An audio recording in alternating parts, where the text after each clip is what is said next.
so long, man. Have a good rest. Fuck you! Hey! Help me!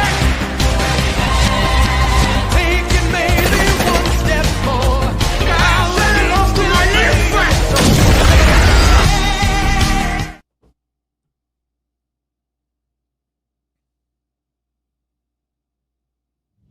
It's now time for The Sit Down with Don Tony. The Sit Down, where Don Tony talks one-on-one with his followers. What are you looking at? About the world of pro wrestling, pop culture, and so much more. The Sit Down with Don Tony. And now, your host, Don Tony. Don Tony.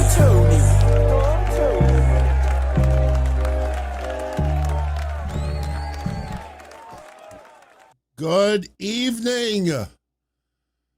Good evening. Buenos noches, amigos. What's going on? It's Sunday night, August 24th, 2025. I am back. The dog father is in the house. I want to welcome everyone. Hope everyone is having a good Sunday evening. Hope everyone who watched AEW Forbidden Door this afternoon enjoyed it. Did it feel like WWE tried to sabotage the show? Forbidden Door starts at 1 p.m. NXT Heatwave starts at 7 p.m. Am I missing something here? I didn't experience anybody who was torn. Oh, yeah, but I want to watch NXT, so watch it. Ain't nothing stopping you from watching Forbidden Door. If you wanted to watch Forbidden Door this afternoon, you could have, regardless if NXT was on or not. Let's be honest. So, are you kidding me? Literally, as we go live, Dana Brooke, Ash by Elegance, wins the TNA Women's Heavyweight Championship, pinning Masha Slamovic. Now, we predicted that JC Jane would lose and not get pinned. Although I didn't expect Dana Brooke to win the belt. Very interesting. Listen. Before we get into the show, if you've heard my show over the years, Kev and I, God rest his soul, paying a little tribute to Kev tonight. We were extremely critical for Dana Brooke, to the point sometimes of even slanderous. I don't think so, but we were pretty harsh. Give her credit for sticking to it. I tell you, this is going to sound a little ridiculous, but of all the people that WWE has released over the last couple of years that I honestly thought would quietly drift away from professional wrestling, and not only didn't, but has been committed almost like a massive chip on their shoulder, lighting a fire under their ass, and really doing everything to try to make it work. There's three people that come to mind right away, and I'm sure there's others, and by all means, after the show is over, feel free to post your choices in the comment section. Three people come to mind right away. Dana Brooke, AJ Francis, and Parker Boudreaux. Harland. Remember him? Him especially, I thought, nah. There ain't no way that guy's going to stay in wrestling. I thought AJ Francis was going to go back to, doing more music and doing podcasts and being a personality. I give all three nothing but credit, man. Man, they proved me wrong. I mean, they didn't need to prove it to me, but boy, was I wrong. Or maybe we were right, but they just decided, you know what? No, I want to do this shit. So say what you want about Ash by Elegance. I don't know if this is the person you want to be representing your women's division right before you announce a TV deal. We'll see. We'll see what happens. Anyway,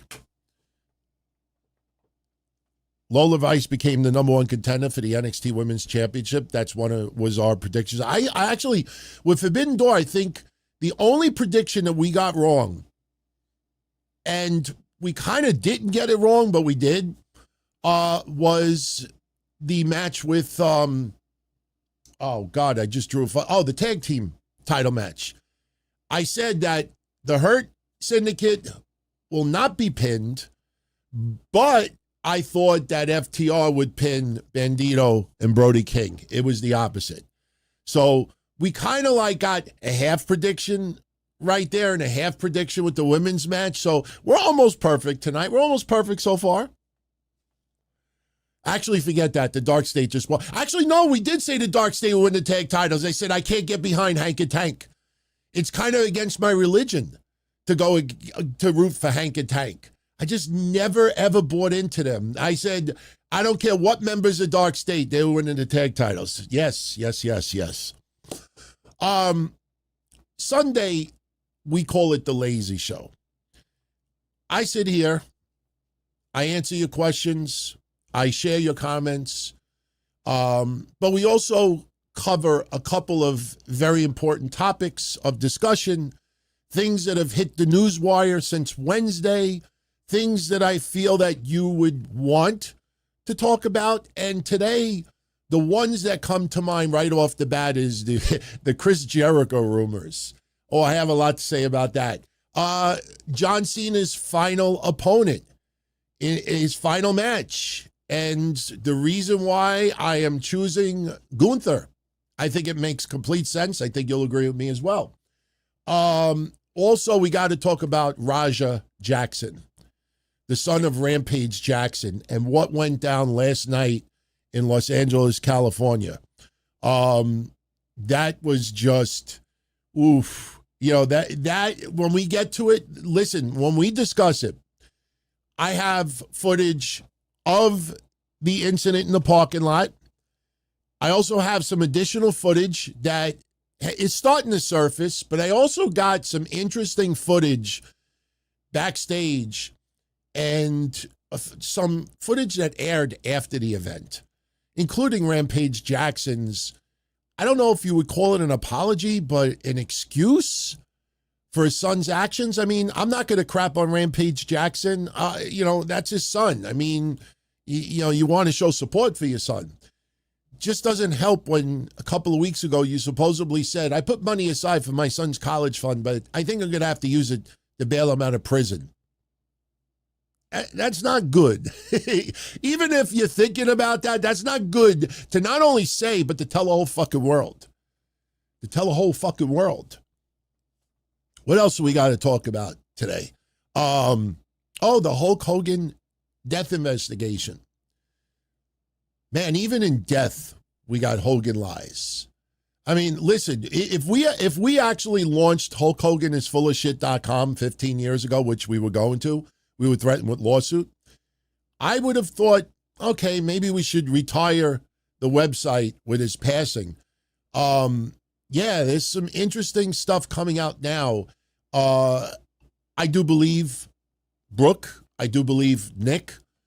TMZ, I think it's to try to add a little sympathy to Hulk Hogan because of the amount of hate even in his death. But there's a couple of medical things that don't add up, which we'll talk about. Definitely want to talk about that. What else did we put in the synopsis tonight?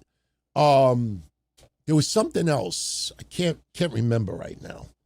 If someone wants to go check out my synopsis for tonight's show, I think there's an additional topic that I left out, besides all of your questions, obviously.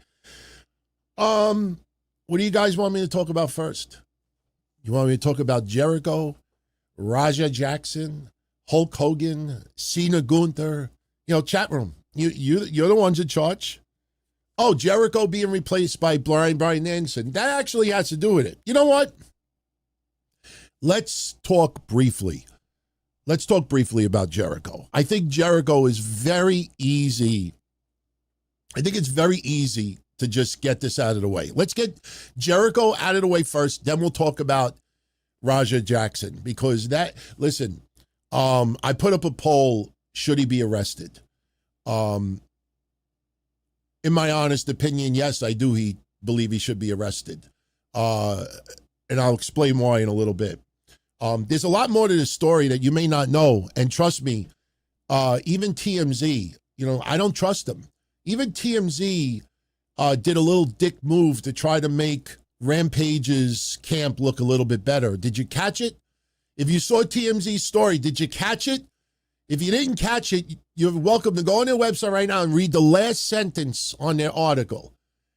Their last sentence on their article. Oh, it'll get changed once enough people start confronting TMZ about that bullshit final sentence. It'll quietly be changed. We'll get into that a little bit.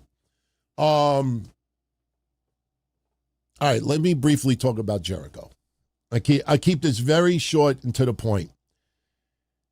There's a lot of, it's funny, for years, we hear about contract tampering. We hear about WWE contract tampering with Jericho. Remember Tony Khan, his mother was on a deathbed, and even on her deathbed, wrestlers were telling him that that WWE was emailing or DMing some wrestlers to see when their contracts are up and they're interested and would love to talk. It's funny that whenever a story like this comes around, and it's come around before, suddenly there's no mention of contract tampering. Even Chris Jericho liking some tweets from some people out there. Here's my take on the Chris Jericho situation. A couple of things, and here's where Bryan Danielson gets involved in this as well. First of all, the rumor is that Jericho's contract expires at the end of the year. Thanks for my research and doing a history show, you will find that in 2021, I believe it was, in 2021, news came out that Jericho's contract was expiring at the end of 2021 with an option for, I think, a fourth year. I think it's for a fourth year. And obviously AEW picked up that option, so it was 2022. Then the rumor was that he signed a 3-year contract extension. So the people out there that's suddenly getting this exclusive story, no, they're doing exactly what we talked about a couple of months ago. They're looking at stories from a certain time frame. 3 years is the magic number, mostly with contracts. You go back 3 years at this time and you could kind of figure out. We talked about the return of Karrion Kross 2 weeks ago on the History Show. That was several years ago. If you figure out a 3-year deal, like, oh, wait, so his contract would have expired pretty much sometime in August. So you could figure some of this stuff out just with simple Google searches. But the rumor now is that Jericho would be interested in a WWE return, and WWE is also interested in Chris Jericho returning. And as soon as I read that, I thought of Daniel Garcia. Remember Daniel Garcia? WWE was horny to re-sign Daniel Garcia. To sign Daniel Garcia. They were horny to get Daniel Garcia. And what happened? Daniel Garcia stood with AEW. I don't buy for 1 minute that anybody in the WWE offices that matter is going to leak out to WrestlingSchmuck.com that they're interested in bringing back Jericho. First of all, 3 or 4 years ago, I said that Chris Jericho was the third most powerful person in AEW. Jericho has an extreme amount of power. Not only that, Chris Jericho, which a lot of people seem to have forgotten the last couple of days, is his name value. His name value. Remember, when Tony Khan was trying to get the first Ring of Honor TV deal, who did he put the World Championship on in Ring of Honor? He put it on Jericho. As soon as we found out that they were going to do Honor Club and they were not getting a TV deal, Jericho lost the Ring of Honor Championship. Then, wasn't it last year? Jericho got the Ring of Honor title back, and every press release, Jericho's name first on the list. Champion, champion, champion, trying to negotiate a TV deal. Didn't get the TV deal. Jericho loses, I believe, to Bandito, if I remember correctly. Jericho's name value is essential especially that Will Ospreay now is going under the knife. There's only so many times you could put Mercedes Moné and Jon Moxley at the front of the list. Especially those names are not going to pop up in Ring of Honor. So Jericho, it's not just the wrestler. It's also the name value and, most importantly, the power that he has behind the scenes.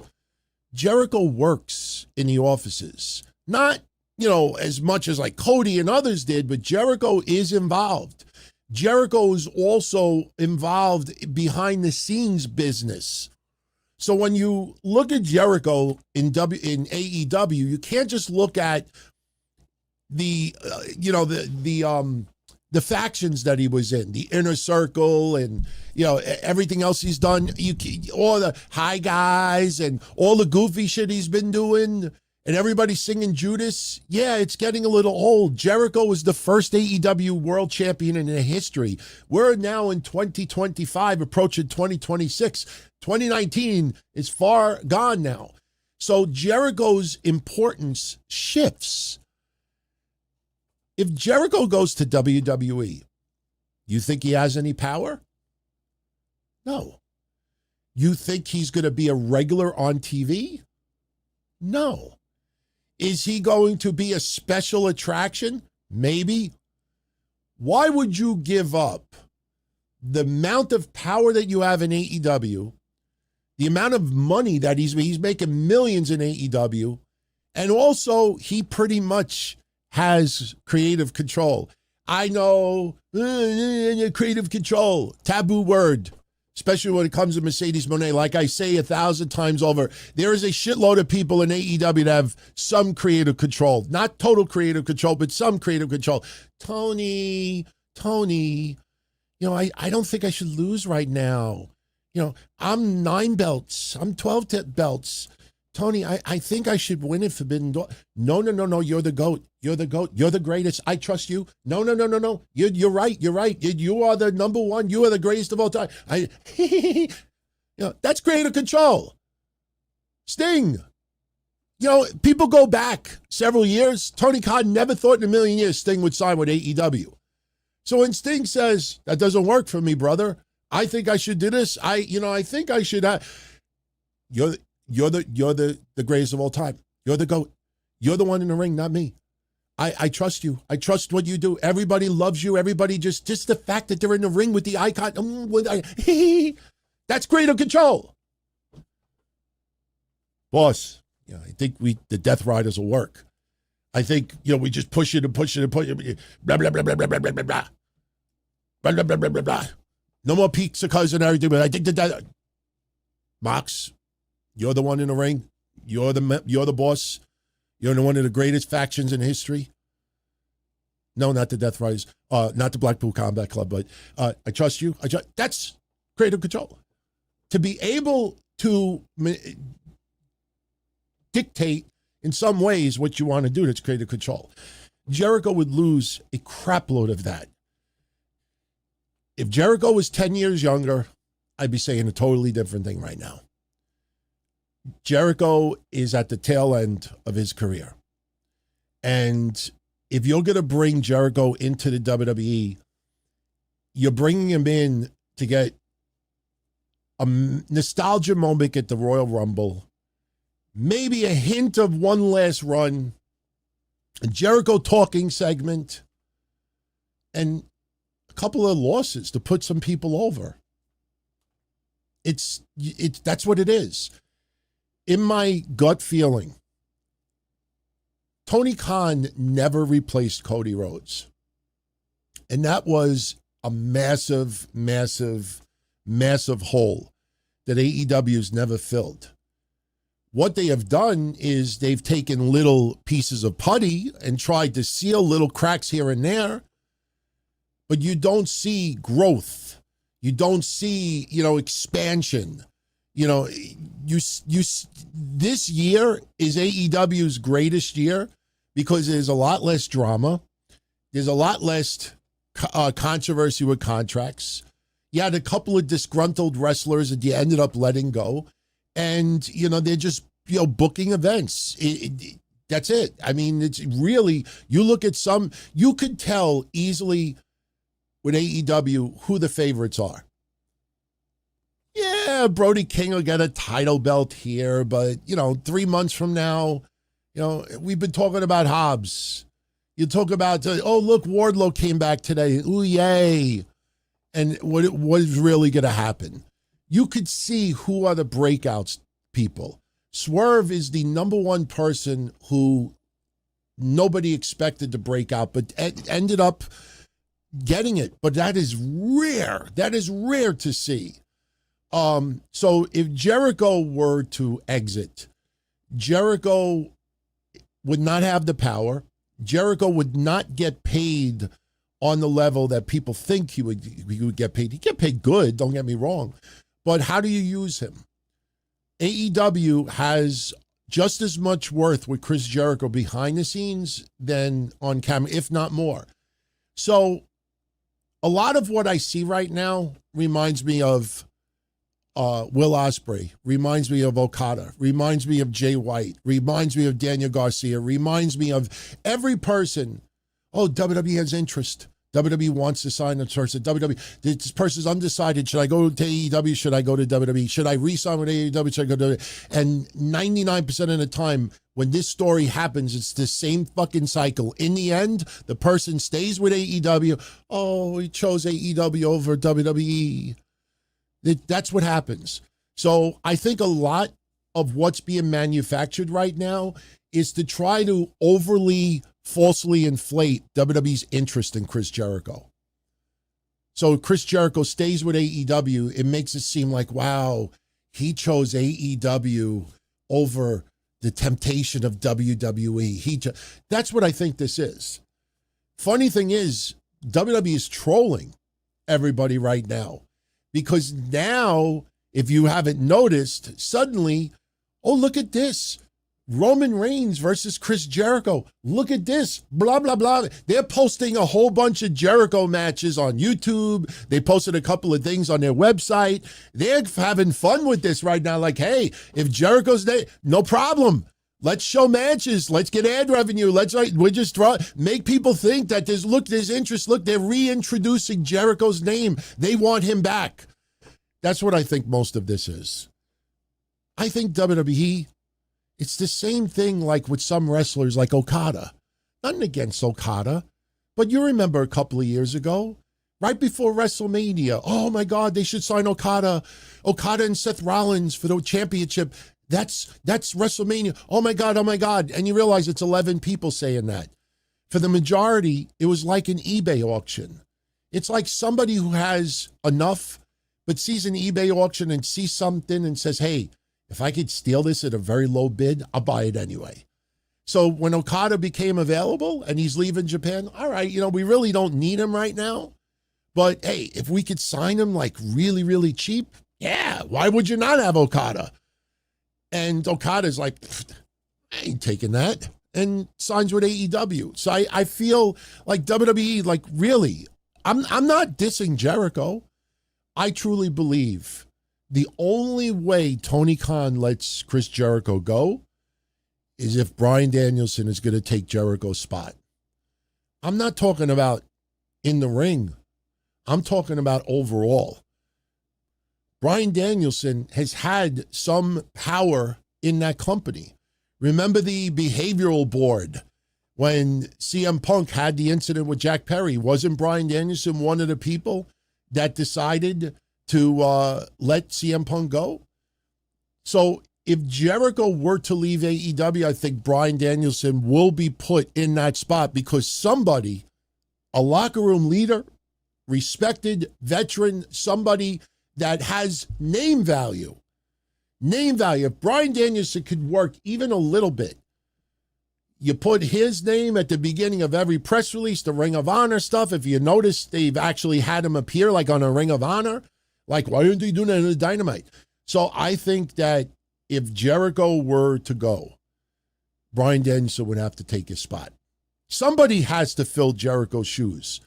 Because if you think that Jericho is just an on-air character, you don't know diddly about AEW. So Am I saying that Bryan Danielson is the right choice? No, I'm not saying that. I don't know what Bryan Danielson could do. But somebody that has a powerful name, very respected, locker room leader, somebody that could handle stuff behind the scenes, somebody would have to fill that spot. That's it, plain and simple. So I don't buy a lot of the Jericho rumors right now. Could he end up in WWE? Absolutely. But this feels an awful lot like that same manufactured shit that WWE's really interested in. This person is torn and not sure what to do.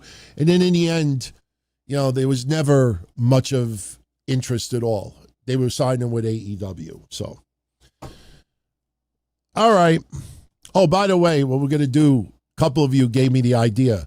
At the end of the show, we'll give a shout out to our top 10 list of our top fans.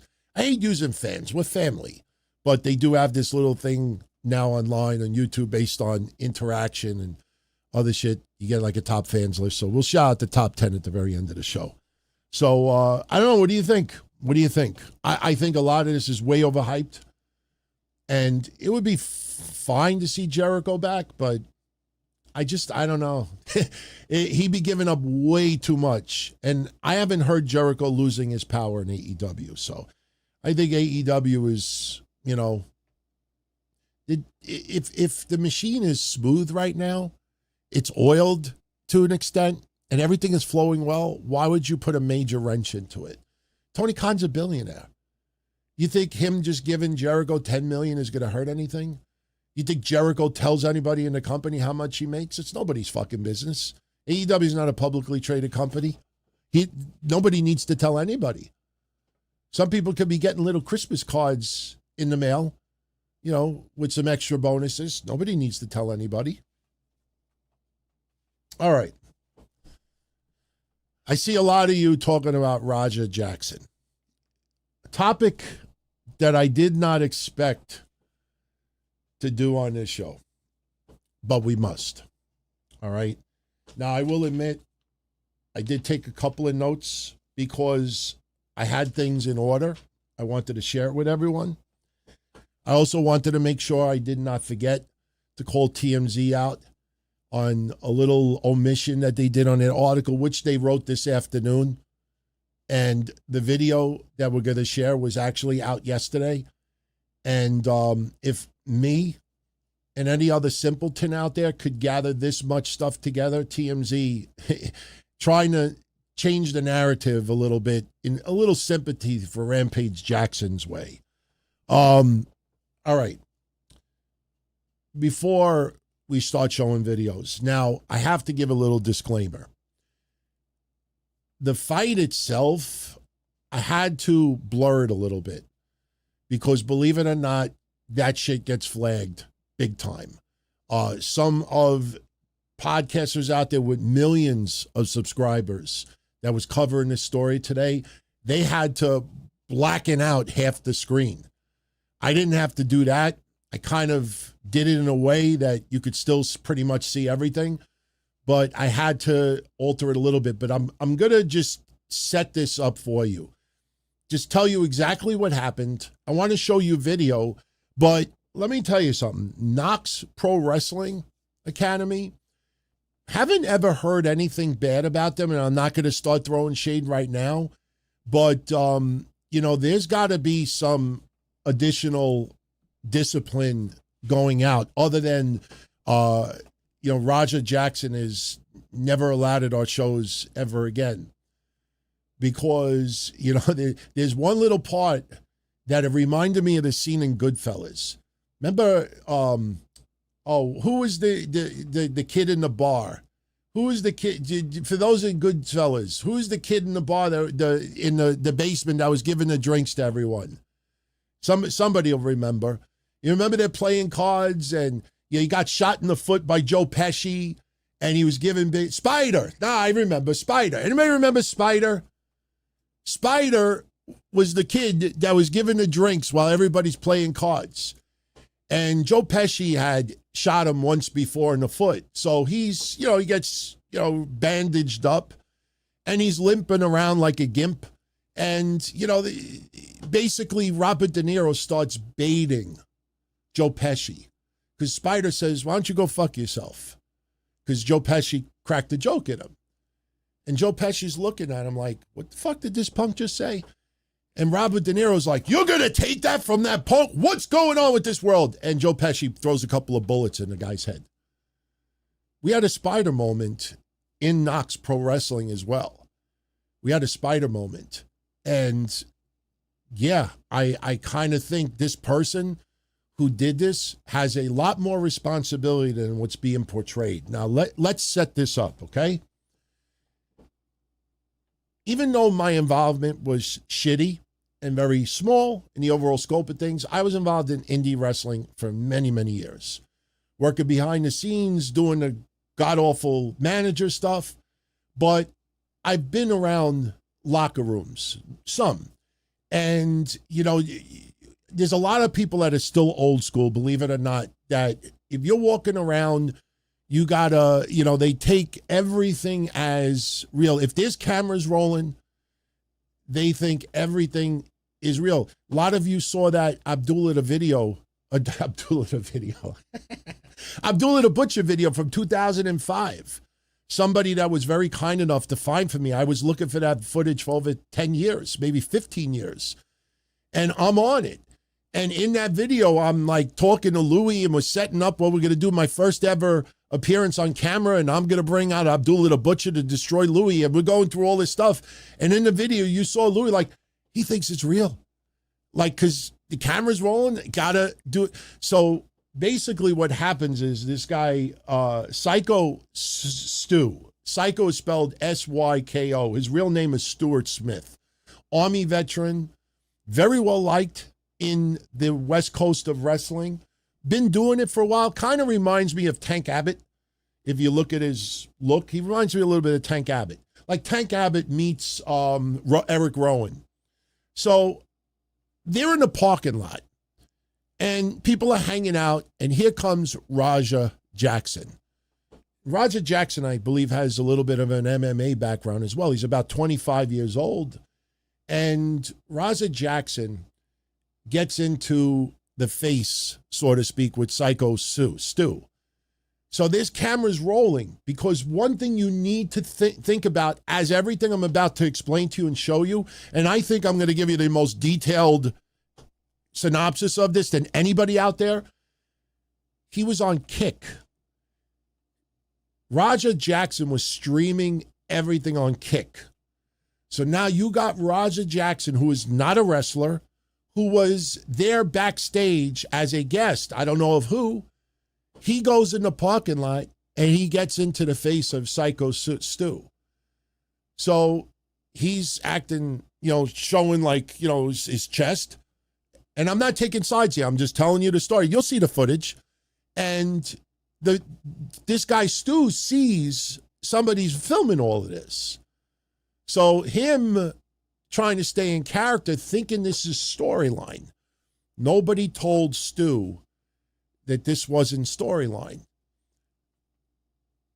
There was supposed to be an incident later on in character. I should add that. There was supposed to be an angle. But Stu's in the parking lot. He sees the video filming. He thinks this guy's getting in his face for storyline purposes, and he decides he's going to pick up a can of beer or a can of soda and hit Raja Jackson in the head. And Raja Jackson no-sells it, which angers Stu even more, because you're doing a segment and here's this guy getting hit with a beer can and he just stands there and no-sells it. So it makes everybody more confused. Some guy, I don't know who it is, that's there also, that's a wrestler, kind of like gets in the middle, but then it's clearly realized that this was not part of the show, that this wasn't, you know, supposed to be. And you actually see Syko Stu apologize to Raja Jackson. I want to show you this confrontation first and the apology, and then we'll get to the next video. I think there's like 4 videos that I'm going to share with you. So here is the first confrontation. Go. You don't know me? Hell no. Yeah. Hey, hey, I think that's a Oh, you don't show it? Easy. He's not a fucking worker, bro. Calm down. Yeah, what the fuck was that? You're good. What the fuck was that? You don't sell it? Dude, he's not a fucking worker, bro. What the fuck was that? Hold on. I don't play that shit, bro. Oh, sorry. Nah, I will fuck him up, bro. I know you will. We're good. Now remember that guy with the cowboy hat. Remember him. I will fuck him up, bro. I don't play that shit. Sorry about that. Nah, I will fuck him up, bro. I know you will. So I got you. I do not play that shit at all. Nah, I got you. You good. Apologize for that, man. Fix that. Okay. So, little bit of a misunderstanding. That other guy looks kind of like Steve Mongo McMichael, God rest his soul. But, so we got the incident, okay? Now, remember the guy with the cowboy hat. I don't know who this is. Maybe somebody could let me know later on. That guy, if he's the promoter, I hope that guy gets fined by the state. I hope he gets sued. I hope he gets in a little bit of trouble. If he's just a wrestler in that company, I would fire him immediately. I think that guy is responsible. Remember I said the spider moment from Goodfellas? Want you to look at this. Now remember, the kick stream is going. This is not for the VHS, DVD, digital replay of this promotions event. This is being filmed for Raja Jackson's kick. Go. You run in on his shit, you fucking give him his receipt. You remember what a receipt is? Give him that fucking receipt, bro. Tag this shit. If you got a fucking problem with it, I'll fucking run out there. Tag this shit, bro. A receipt. So now this guy is telling him on his kick stream, you got to give him a receipt. You got to give him a receipt. So now we get to the event itself, okay? Something was supposed to go down in that ring. Yes, an incident was supposed to go down in this ring, I guess for the kick stream, because remember, none of that video was being filmed for this event. So anybody that would have watched this, I mean, I don't know anybody that watches this promotion in the first place, but anybody that would have been watching it online, none of this footage would have been theirs. It would have just been word of mouth, like, oh, Rampage Jackson's son got involved in, this wrestling event. So all of this came on a kick stream. So now this guy, Syko Stu, is in the match. And Raja Jackson is sitting front row, and he's supposed to hit the ring and get a little bit back at Syko Stu. But something snaps in this guy's head, and he starts wailing on him as if it was an MMA fight. Watch this video. Again, it's a little bit censored. It has to be for obvious purposes. But then I got two other clips to share with you as well. This is what happened. You! Kill me!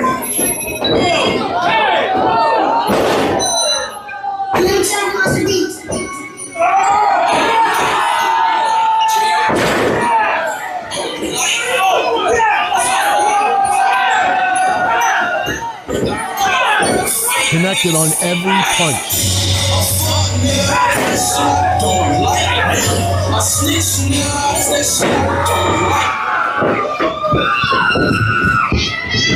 Hey, you gotta stop this shit, man. Hey.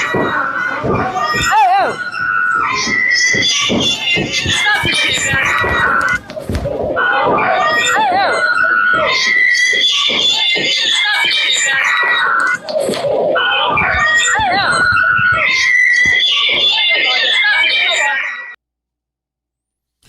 He was unconscious. There were rumors online that he died last night. Every punch, if you watch the uncensored version, it's disturbing. It's not even an MMA fight, because if that was an MMA fight, a referee would have came in and stopped it immediately. something snapped in this guy's head and turned it into something real. So what happens? Rampage Jackson posts a video statement from his car that TMZ picked up. Now, I'm showing you Rampage Jackson's statement first for a reason.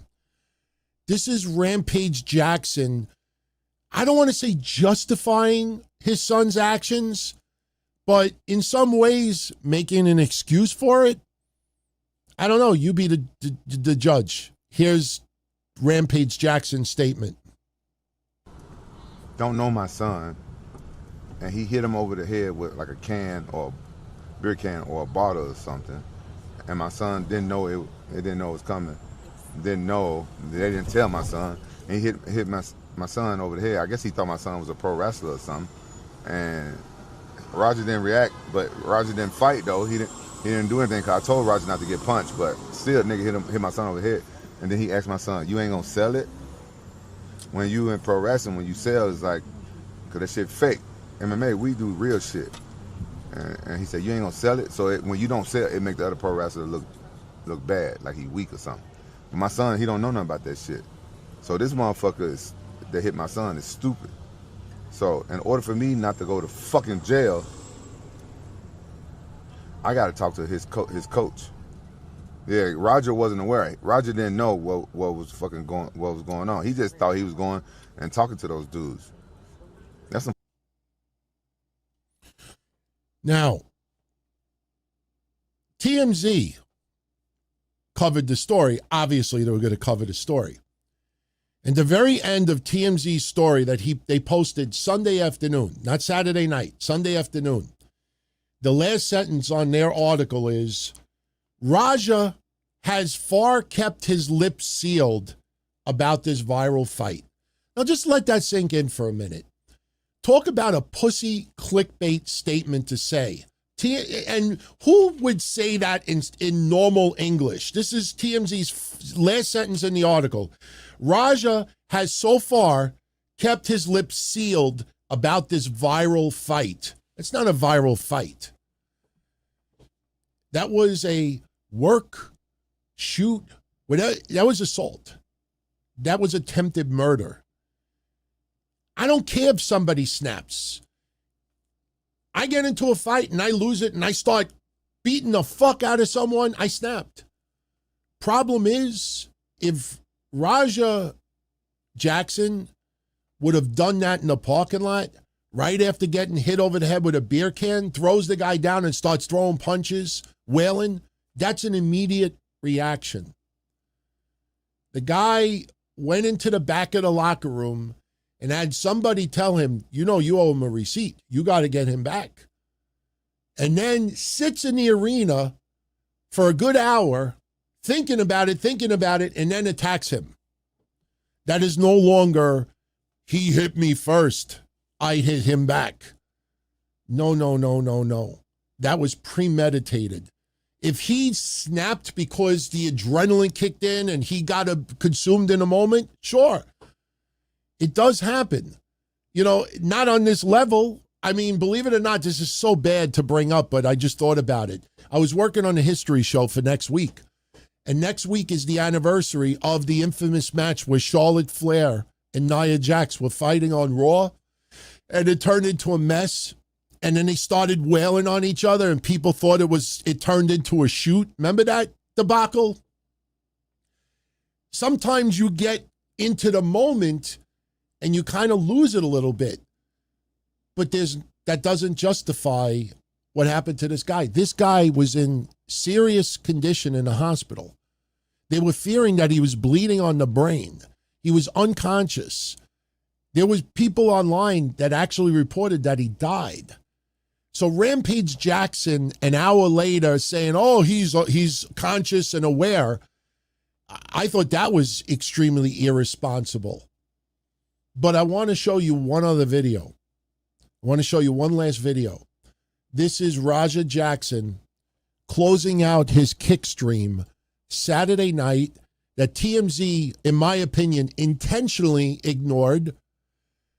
to give a little bit of more positive to Rampage Jackson.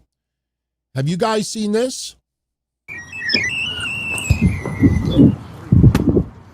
Tired of motherfuckers playing with me, bro. Real shit. One of them's a bitch and fucking bit me. I'm tired of everybody fucking playing with me and shit. Think I'm always playing and shit. Call me bitch and shit. Not no fucking bitch, bro. At the end of the day, I'ma stand up for my fucking self because I'm tired of everybody fucking playing with me, bro. Real shit. Come on, man. We leaving, man. We're walking away, bro. Let's not take it serious. Let's go. Come on, Roger. Let's go. Let's go, Roger. Let's go. Roger, let's go. Roger, I'm telling you, let's go. You listen to me. Listen to me, Roger. You need to listen to me right now, Roger. Let's go. I don't give a fuck. You guys trying to jump me and shit. Let's go. You ain't gonna do shit to me, bro. Let's go, Roger. You can't do shit to me. You can't fuck with me, bro. Roger, let's go. You can't fuck with me. Come on, let's go. Let's go. Let's go. So you want to be a wrestler, huh? I want to share with you Knox Pro Wrestling's statement. Knox Pro Wrestling says, and I quote, "First and foremost, our thoughts and prayers are with our brother, Mr. Stuart Smith, aka Syko Stu, as he remains a priority and we are monitoring his well-being. What was supposed to be a planned and agreed upon wrestling spot turned into a selfish, irresponsible act of violence against Mr. Smith. This egregious act is reprehensible and should never have occurred. In the 17 years of operation of Knox Pro Wrestling Academy, there has never been anything as heinous take place such as this, and we apologize to our patrons and fans." The Los Angeles Police Department are investigating this right now. And listen, there's a lot you could say about Los Angeles, California. Don't even want to go political, but there's obviously a lot of shit wrong with Los Angeles. But I don't care if it's the heat of the moment. I don't care if we find footage later on which Stu says, "You're an MMA guy, beat the fuck out of me. If I'm unconscious, beat me more. Beat me more. Beat me like a bitch." That doesn't mean you can. He has to be arrested. Period. That was not storyline. And whoever that person was, which I have a feeling is the promoter, not sure, but whoever that guy was with the cowboy hat needs to get into a lot of trouble. Now, I don't know. The funny thing is, I don't know anything about this Syko Stu. He comes across as very old school. And if he recovers, I get the feeling that he's one of those that, hey, wrestling is what it is. It's fucked up, whatever. But shit got real, but he moves on. Like, I don't see him as I don't know him, but I don't see him as a guy that is going to sue Knox Wrestling Academy and do this. May sue Roger Jackson, absolutely, for medical bills and recovery, therapy. There's going to be a shitload coming at us. And honestly, if I'm Rampage Jackson, you better cut a nice check to Syko Stu. Regardless if this was originally a storyline and he just got lost in a moment, he's got to get arrested for this. He must get arrested for this. And if he doesn't get arrested for this, then I don't know what more you would have to do to someone for it to turn into a crime. You know what this reminds me of? It doesn't remind me of mass transit. Doesn't remind me of mass transit. Because you know why it doesn't remind me of mass transit? Because the kid that was involved in that match was a hardcore ECW fan, was 17 or 16 years old at the time, and he wanted to go hardcore with New Jack. And New Jack's like, all right, you want to go hardcore? And New Jack fucked with him because he was trying to dictate what was going to happen in the match. This was not the same. If you want to compare it to anything, I compare it to that nutjob Canadian Hannibal that decided he was going to go after a referee and was stabbing the referee. He got lost in the moment. It was supposed to be a shoot. It would work. It was supposed to be storyline, but he got lost in the moment and started gashing this guy, and the guy got rushed to the hospital. I put Raja Jackson in the same category as Hannibal. So that's the story. That is everything that we know up until now. I wanted to make sure. And listen, you know what? I'm going to say this, and I don't care. You know, fuck you, Ringside News, and some of your wrestling websites out there that have to intentionally change things and make it wrong just so you could have 5,000 people try to correct you. They said that he got hit in the head with a beer bottle. There's a big difference between a beer bottle and a fucking can. Maybe soda or beer. But they do that shit on purpose. Trust me, I've been doing wrestling news shit since 2000. So I know what people do now. People now intentionally get things wrong. Get things wrong because it'll get more attention of people saying, bruh, it wasn't a beer bottle, bruh, it was a can. People actually do that shit. They intentionally write things wrong because it'll get more attention of being corrected. Fuck you. So, what do you think? Should he get arrested? I think so. How disturbing is that, right? Very disturbing. All right. I see somebody sent a super chat in about Raja Jackson. Let me see what this says. I did not read this beforehand. M Crew 78, Raja is a twat. What he did was uncalled for and destroyed his future. I don't know if he destroyed his future. You know, again, this is Los Angeles and shit is handled a little bit differently out there. I think this is going to come down to if Stu recovers completely. If he makes a 100% full recovery and a fast recovery, and I think there'll be a kumbaya moment between the two, I think this could change. But obviously, nothing personal against Raja Jackson, none personal against Rampage Jackson. But that guy obviously has some massive behavioral issues. And, you know, look, I could say, I don't know if I want somebody like that in MMA, but let's also remember Mike Tyson from the 1980s. I mean, when Mike Tyson was boxing in the 80s and you heard about his upbringing, some people thought like he was just wailing on people because he just wanted to fuck people up. You know, I wouldn't put it on that level because Mike Tyson, once the person got knocked out, he didn't stand there and just keep wailing anyway. You know, this guy was unconscious after the second punch. And this guy is fucking wailing back and forth. That's sick. That is sick. And plus, you know, Rampage Jackson, do not go on video ever and say, hey, you know, I put money aside for my son's college, but I think I'm going to have to bail him out first. Like, don't ever say that publicly about your kid, man. Whether it's a joke, whether you're serious, whether it's a cry for help, keep that shit. Better yet, do something about it. I don't know, man. I agree with you. You know, there's no excuse for what that guy did. And honestly, the police have to arrest him. They have to arrest him. The funny thing is, I don't think Hannibal ever got arrested. You know, let that sink in. The weapon that Hannibal used and really used it, and I don't think he got arrested for it. All right.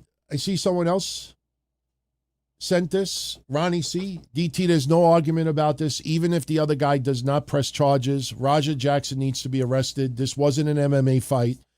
It was a first-degree felony.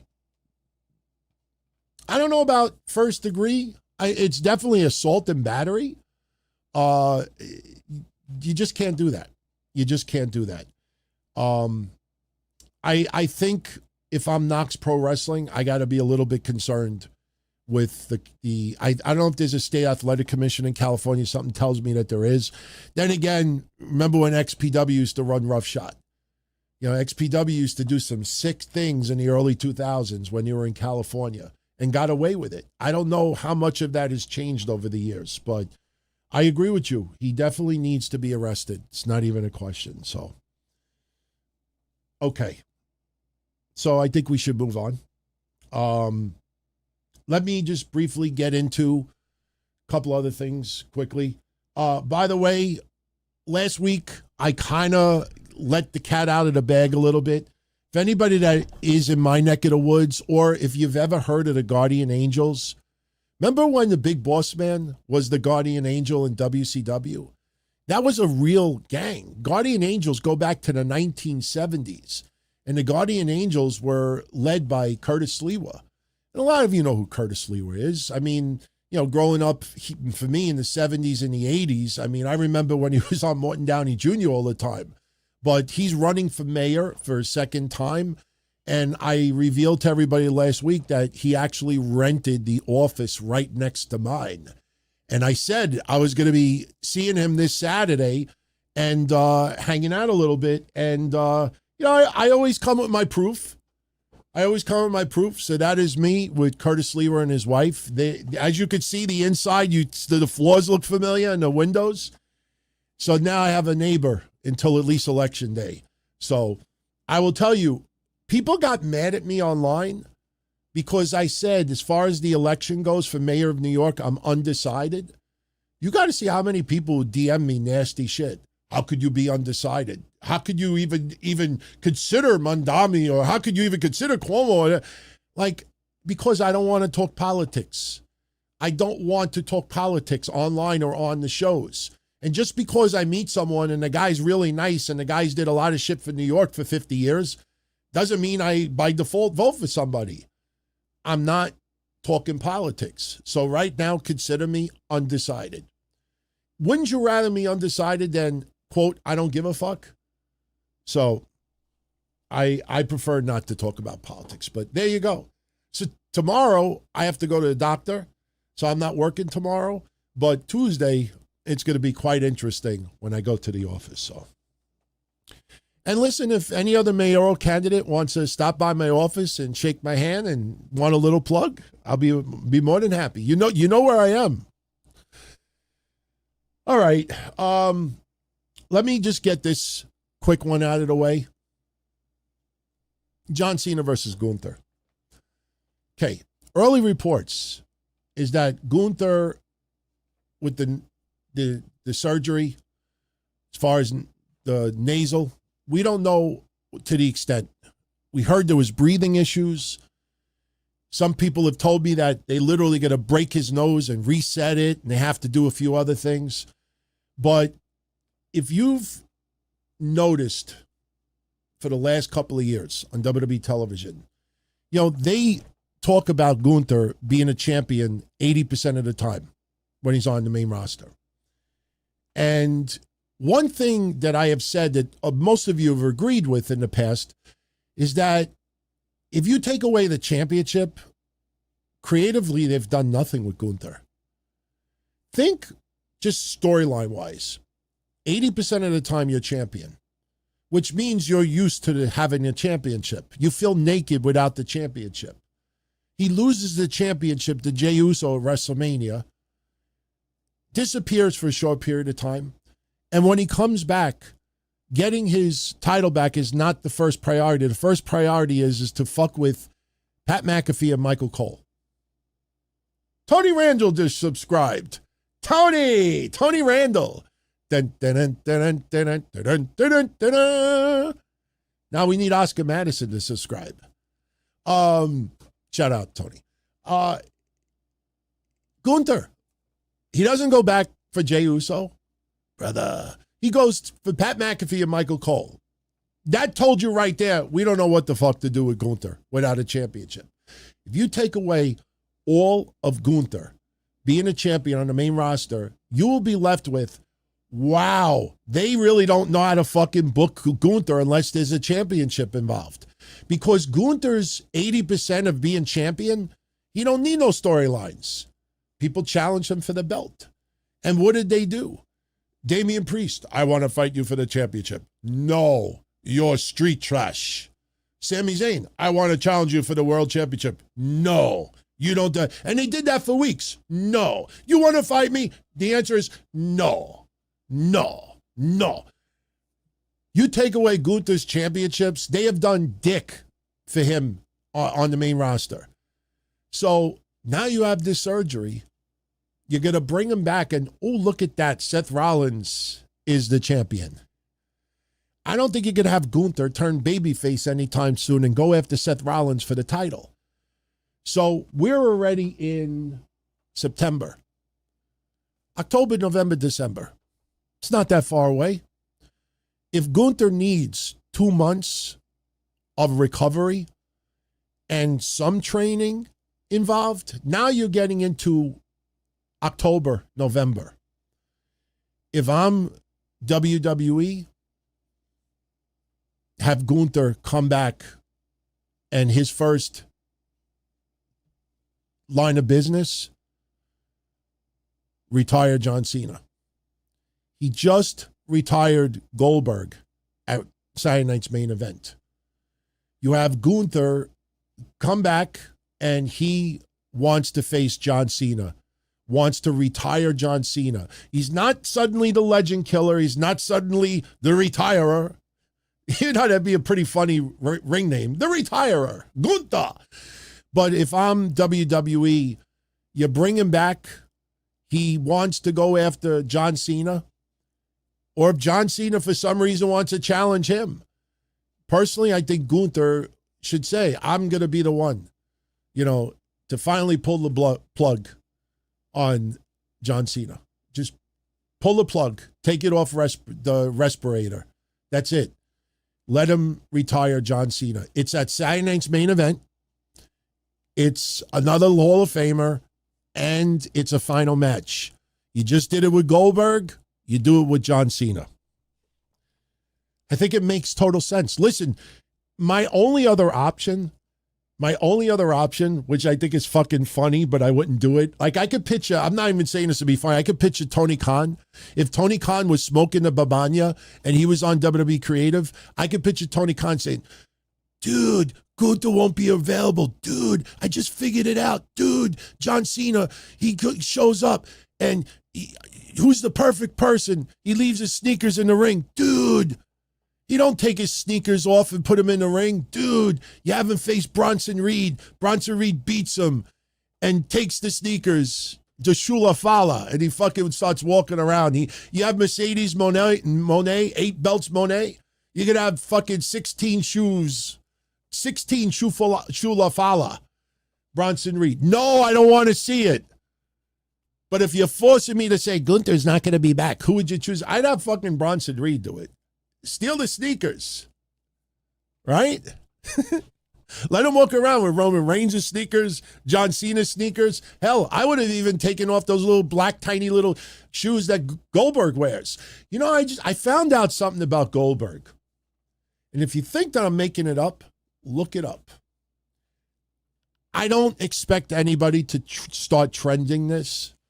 But since I do the history show, especially for the last 6 years of catch-up, I have found a fascinating pattern about Goldberg that you'll want to know. I promise you, if you think I'm lying, just research the last 6-7 matches Goldberg has had in the WWE. You'd be like, holy shit.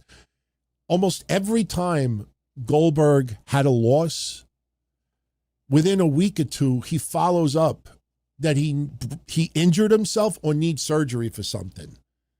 He did that with Brock Lesnar. He did that with Bobby Lashley. He did that with Gunther. He did it like 4 times. I kid you not. If you go look it up, because I happened when I was working on the history show this week, I see this Gunther story in my notes. Gunther needs to have surgery. He got injured against Bobby Lashley. It's like every time he loses, he reveals that he needs some type of a surgery, which I don't know if that's to just trying to say like, well, that's the reason why I lost, because I got injured during the match. 4 times he's done it. How many opponents has he had since he had that final run? 6? Go look it up.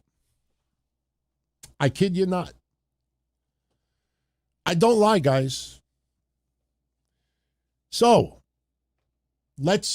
before we get into your questions, let's talk about Hulk Hogan a little bit. This doesn't require a lot of time. It's whether you like him or you don't like him, it is still tragic that Hulk Hogan passed away 71 this year abruptly. You know, in May, think about this. In May of 2025, he was on Fox News. Looked fine. Did the interview with Ariel Helwani. Remember Bischoff and Hogan with Helwani. Looked fine. 2 months later, he's dead. Not even 2 months later. He's dead. So you say to yourself, what the fuck happened? Now, there's been a lot of misinformation put out there. We don't know how much of what Bubba the Love Sponge is true. We don't know how much of what Hogan's camp has put out is true. We don't know how much of Brooke Hogan's is true. But I will say this, in defense of Brooke Hogan, it's because she is almost on the outside looking in because she did not associate with Hogan's camp. She was not really on speaking terms with Sky, Hogan's widow. So Brooke is on the outside looking in. But when Brooke revealed something, and it amazes me, I got to, listen, the autopsy results are coming out. Remember, they originally wanted him cremated like the next day. They literally thought he was going to be cremated the next day. Thank God, the family decided against cremation right away and instead had autopsy pulled. Because you know what that tells me? And I'm saying something nice right now. I think Sky, Nick, Brooke, I think Hogan's, nothing personal against, Jimmy Hart or Bischoff or his managers. I'm not talking about them. But I'm talking about his own family. They want to know what happened. They want to know the truth. I don't think, some people thought early on that, Sky was just using him for money. And, as soon as he kicked the bucket, she's like, cremate him, give me my money, and that's it. No, this actually appears to be more than that. So there is now a police investigation as to what happened. Now, here's my take so far. There is no question that the people who were in Hogan's camp, not saying that Brooke didn't love her father, but I'm saying the people every day with Hogan, TMZ and others, want Hulk Hogan to be celebrated. And, he was vilified even after his death. And I think this idea that he might have been medically malpracticed, he could have been murdered, there's a few things that don't add up. And I'm not trying to act like a genius here. I'm telling this because my own mother almost died 5 years ago. She had to get valve replacement surgery done. And it was an awful thing to deal with. My mother's birthday is this week. She's going to be 77, and she's still with us, thank God. But now she is facing another valve surgery in March because the valve that they put in, they think was a little bit too small, and that's why she keeps having shortness of breath. And my mother doesn't want to have the surgery because the second time around, they can't guarantee that she's going to pull through. My mother doesn't want to die. I don't want her to die. So my mother had valve replacement surgery. And early on, Brooke, out of just a blurb, had said he had valve surgery. Have you heard anybody on Hogan's side ever say valve surgery? You haven't. You heard a minor spinal procedure. You heard a minor back surgery. Everybody at Hogan's camp kept it hush-hush. When he first died and there was reports of leukemia, Brooke is like, there was nothing in his blood work for leukemia. People are acting like me and my father didn't talk at all. And she said he recently had valve surgery. And we stuck on that because there were things that didn't make sense. Do you remember when there were reports that Hulk Hogan could not talk? When my mother had the valve replacement surgery, Long Island Jewish called my father up and said, you need to get to the hospital right away. We don't know if your wife's going to make it. My father calls me, and I go with him to the hospital. And we go into the room, and I'll never forget it. My mom is laying there on a ventilator. And next thing you know, alarms are going off, and she wakes up and she looks at me. She don't know who I am. And she's got these big mittens on. And I didn't understand why she had mittens on originally, but it was told to me after, was that she kept trying to pull all the things out. And it was the worst thing to experience. And when she had the valve surgery, she couldn't talk for a little while. There was also rumors that she had something happen with her diaphragm that affects breathing. Now,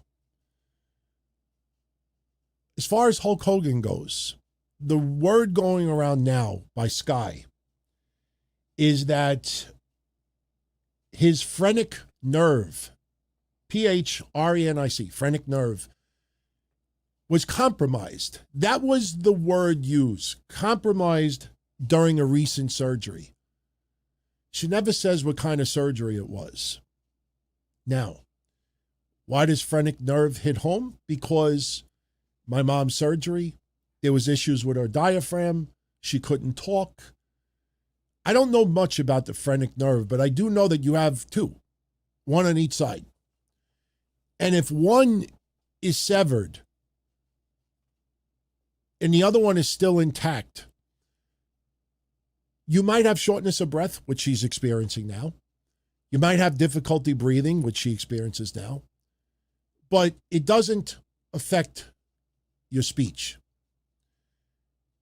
And the thing is, you think I'm making it up? Google it. It is almost never that the phrenic nerve is severed with back surgery. It's usually heart surgery. Because what a lot of people don't know is that when my mother had valve replacement surgery, they literally cut from here all the way down to your belly button. They open your front open and they literally pull organs out because they can't operate from the back. They literally have to pull part of your organs out to get to the valves. I will never ever watch a video, but I have done a lot of reading over the years. And that's where the phrenic nerve, one of them, could accidentally get severed.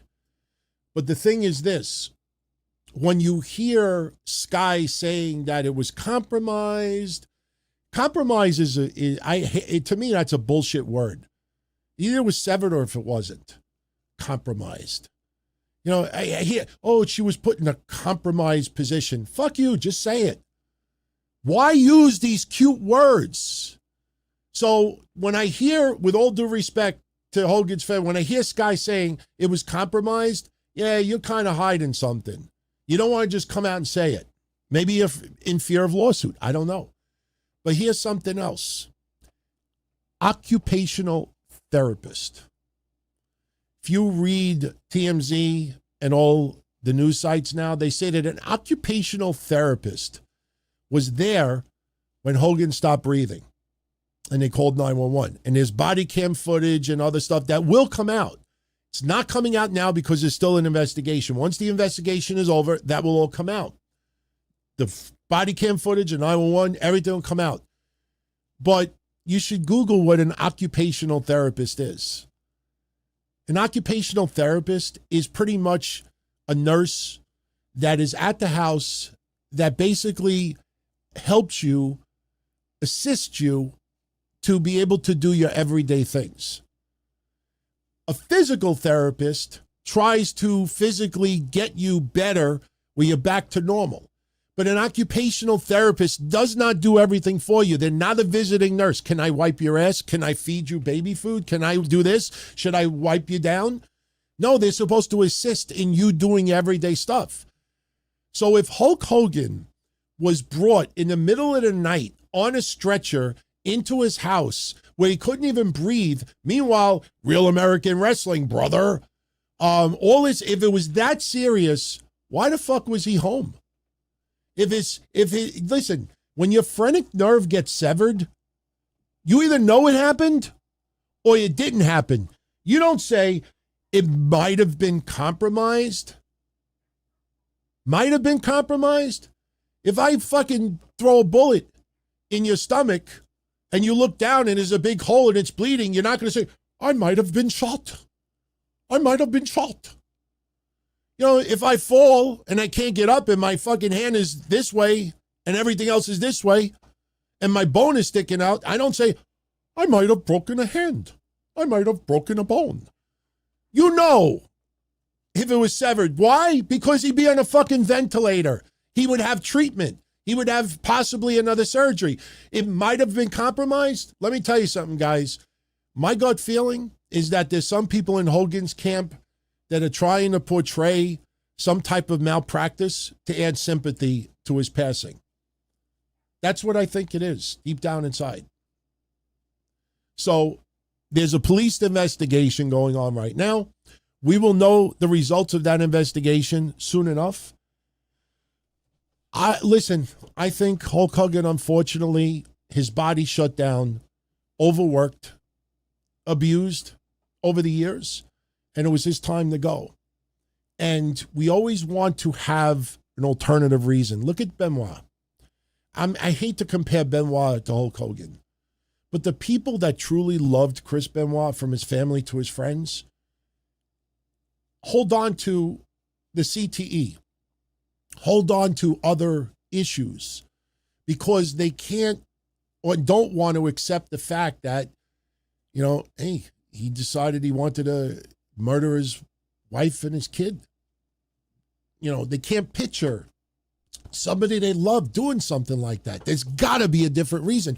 And I totally understand that. And I don't discredit them at all. I don't criticize them at all. But you always want an alternative reason. And it might just be, hey, look, it was his time to go. He had issues, but if you're going to say recent surgery, say what the fucking surgery is. And if his phrenic nerve was severed, it's not compromised. It was either cut or it wasn't cut. You know, a fucking third grader could tell you that. You know, I hate when they use these cute words because they don't want to just fucking go out and say it. Because guess what? If they say it and then it ends up that's not the case, then they come off looking like liars. So, all right. Let's get into all of your stuff. Actually, can we get some quick results for NXT Heatwave? I see that Obafemi retained over Javon Evans. All right, I went with that one. I felt Javon Evans is going to win the championship, just not yet. But they have to pull back on the number of title matches he's getting. He's been getting too many. I don't think it's the right time yet. Well, as we said earlier, Ash by Elegance won the women's championship. I was half right. We did say JC Jane would not be pinned, but I thought it would be Masha Slamovic winning. What else? What other results? Who won tonight? Just give me winners. I don't need to know the losers. We know the losers. Blake Monroe victorious. Okay, we got that one. Ethan Page and Chelsea Green victorious. We went with that as well. They said, you know, it was a nice rub, you know, for the newbies, as we called it. Yeah, Ethan Page and Chelsea Green. I couldn't bet against them. Dark State won the tag titles. We went with that as well. So far, I think we've batted 1,000 tonight. The only two predictions we got wrong, we did predict the Hurt Business losing the tag titles, and I said they wouldn't get pinned, but I thought FTR was going to win it. And this one. So we were almost perfect tonight. Almost perfect with both. I think we would have won something if we would have gambled. So let's focus on the rest of the night with your questions. By the way, this coming week is the 2-year anniversary that Brian Pillman Jr. signed with NXT. How good do you think he's done in 2 years? It's already been 2 years. You know what's funny? We just had, I think, the 4-year anniversary of Nikita Lyons. signing with NXT. And you look back at the last 4 years, and it's kind of interesting. We'll just leave it at that. 4 years. Oh, yeah, Lola Vice came number one contender. We went with that as well.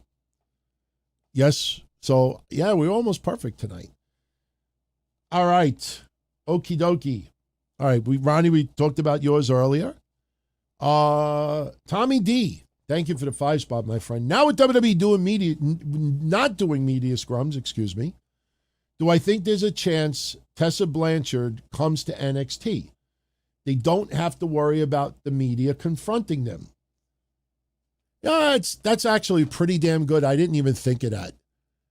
You know what? With them not doing media scrum, they still do conference calls, I believe. Not doing media scrums, that does eliminate a little bit of the, gotcha questions. People getting a little bit too personal with their viewpoints. Yeah, I think that could very well be. Tessa Blanchard, listen, Tessa Blanchard totally fucked up with the La Rosa Negra situation. I don't think we will ever know the truth. But, at some point you don't forget, but you gotta move on. Because in this world, where I come from, there is a chance of redemption. I don't know if Tessa Blanchard will ever become a very well-liked wrestler in wrestling, but, there's been no instances since. Some people don't like her. Some people feel that she's a bitch.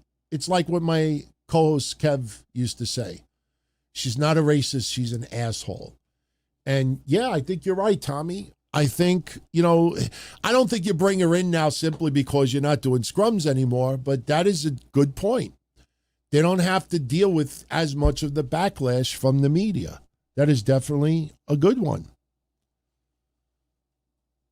All right. Kevin Milwaukee says the highlight of today was the Young Bucks trolling, coming out to the ring with Mbop by the Hansons and their theme music to the ring this afternoon. They're doing the broke thing right now. Hey, listen, if AEW fans are entertained at what they're doing, good. Enjoy it. Not everybody likes them, but some people do. I mean, they definitely have inked out a very, very interesting career. Tony Khan last week saying that they're having the best run of their entire career, I think is ridiculous. But listen, if people got a good chuckle out of it, that's what its intentions were. So good. Very good. Jim Khan, with streaming services dropping shows, raising prices, do we see DVDs making a comeback? There'll always be some appreciation for DVDs. I see still there's a little bit of a comeback with cassette tapes and a little comeback with records, but you'll never go backwards and move away from digital. I mean, I wish I could turn my camera right here, right now. I'm literally looking at 5,000 DVDs. I literally have a display. I wish I should have put my phone in this one. I could have took a picture and just showed you. I literally have from the floor all the way to my ceiling books, and each book has hundreds of DVDs in them. I have an insane collection of DVDs from baseball to wrestling. But in this digital age, it's going forward. It's not going backward. There'll always be some market for it. And trust me, once in a while, it's cool to drop in a Blu-ray or a DVD still. But what has happened now, which is pretty fascinating, I'm old, but I'm not that old to remember this, but I did learn over the years. What's happening now with some digital is very similar to what happened in, I think it was 1979, 80, around that time period, when you had Betamax and VCRs, okay? Betamax was put out by Sony. And the problem with Betamax was that the longest you could record, I think, was 30 minutes or an hour. I think it was 1 hour you could record. JVC came out with VCRs, and you could record up to 2 hours. And then it became extended play, so you could record up to 4 hours. And then what started happening was people started realizing, okay, Betamax's video quality is a little bit better than VHS, VCRs. But people were willing to sacrifice a little bit of quality for being able to record something for 2 hours, 4 hours. And VCRs ultimately won over on Betamax. Betamax drifted away. Betamax came out with an extended tape. I think when Beta 2 came out, I think you were able to record up to 90 minutes, but Beta never recovered because their length of tape was too short. My point is that these days now, people are willing to sacrifice a little bit of quality to watch streaming. You may not get ultra high definition, but you may get 4K or 1080p, 1080. So people today are willing to sacrifice a little bit of quality over convenience. And that's kind of how I look like it. You'll always have a little market for DVD, but it'll never go backwards. It'll never go backwards. Digital is here. It's only going to get better as internet speeds get better. Listen, 10 years from now, you're going to have no cables connected to your Rokus, to your DVD players, to your cable boxes, if they still do that. Everything is going to be digital. Everything is going to be wireless. You're not going to have to run holes in your wall anymore to run an HDMI cord. In about 10 years, everything is going to be wireless. That's the future. Right now, the present is digital. And I got news for you. You know, if you guys want a little treat, I'll leave it up to you guys live. If you want a little treat, I'll share something with you right now. I put it on the History Show this weekend. And it is fabulous. It is fabulous. I'll take a poll in a second. Let me just make sure I have the clip here, which I'm pretty sure I do. This is something that I think you all would really, yes, I do have it. Okay, hold on a second. I have a clip. And again, please do not say yes simply because you think you're making me feel good. You're not. But let me say this. 5 years ago, Nick Khan did an interview with some person in the business world, not even the wrestling world. He did an interview when he first came aboard WWE. And for everyone out there that still questions why did WWE get rid of the WWE network and why is WWE now going to Netflix, going to Peacock, going to ESPN instead of just having a monthly service, this interview from 5 years ago, everything that he said happened. Everything that he talked about 5 years ago, you would think he did this interview yesterday. Do you want me to share it? It's about 6-7 minutes long. He does explain why he feels AEW is not competition. He actually says some very interesting things. Do you want me to share it? I figured if you don't want to hear, you could get up, go to the bathroom, get something to drink. But I promise you, it's an interview you've never heard before. And what's great about it is, you know, they were saying at the time, they're not looking to sell WWE, but if somebody is interested. But what's most fascinating about this interview, he mentions ESPN. He mentions Endeavor. He mentions Netflix. He mentions, I don't remember who else he mentions, but everybody that they're doing business with now, they mentioned. Everything has happened. Okay, so everybody's saying share it. I promise you'll really enjoy this. All right. All right. Let me pull it up. When you guys have had enough, tell me. But I think it answers a lot of questions going on right now. All right, here we go. WWE was for a long time considered one of the sort of pioneers in streaming. They figured out how to make this direct-to-fans service for, I think, since 2014. Correct. And for a long time, everyone would say, oh, these guys figured it out way ahead of everybody else. They're doing the Netflix strategy. They're doing the Disney strategy. They're really before anybody else for the most part. And then at the beginning of this year, you guys said, we're not going to do that anymore. Actually, we're going to take what used to be the WWE network and fold it into Peacock. We're going to get paid a bunch of money for it. And a lot of people, like myself, scratched their heads and said, what does that mean? So tell me why the WWE network doesn't really exist anymore and why it's been sold to Peacock, which is a deal you did. Absolutely. So a couple of things. Number one, thanks for knowing it so well and appreciating the product. What ultimately caused the decision was the realization, which may sound like an obvious one, that we're not a tech company. So in 2014, we only had to be the second best in the world at OTT after Netflix, or if you slivered Hulu in there, we had to be the third best in the world. Now that the streaming wars, if you will, have begun, you see companies with market caps far greater than ours, some with $300 billion market caps, some Amazon with trillion-dollar, almost $2 trillion market caps getting into the space. So we didn't think that it was going to be possible for us to compete technology-wise over the course of time. So it is still available, WWE Network, in many other parts of the world. But in the United States, it made sense to partner up with somebody and to make that a little less of our emphasis as we try to sort of position ourselves or reposition ourselves as a media company and not a tech company. Why is the tech relevant? You guys for years used MLBAM, which Disney bought, but it seems like most of the sort of basic tech you need to stream something is a commodity. It's available. Lots of people have done it. My take, not knowing it, is that you guys never never got to the audience you thought you were going to get. You thought you were going to get 3 to 4 million subscribers. I think you topped out at like 1.8. And or even if you had gotten that scale, the economics of it just weren't going to work without a bundle, without being part of a bundle. And that seems separate from tech. So is it audience or is it literally didn't have the capacity to make the thing you wanted to make? I think tech was the driver, but certainly as you would know or would imagine, usually these big pivots in business are reflective of a myriad of things.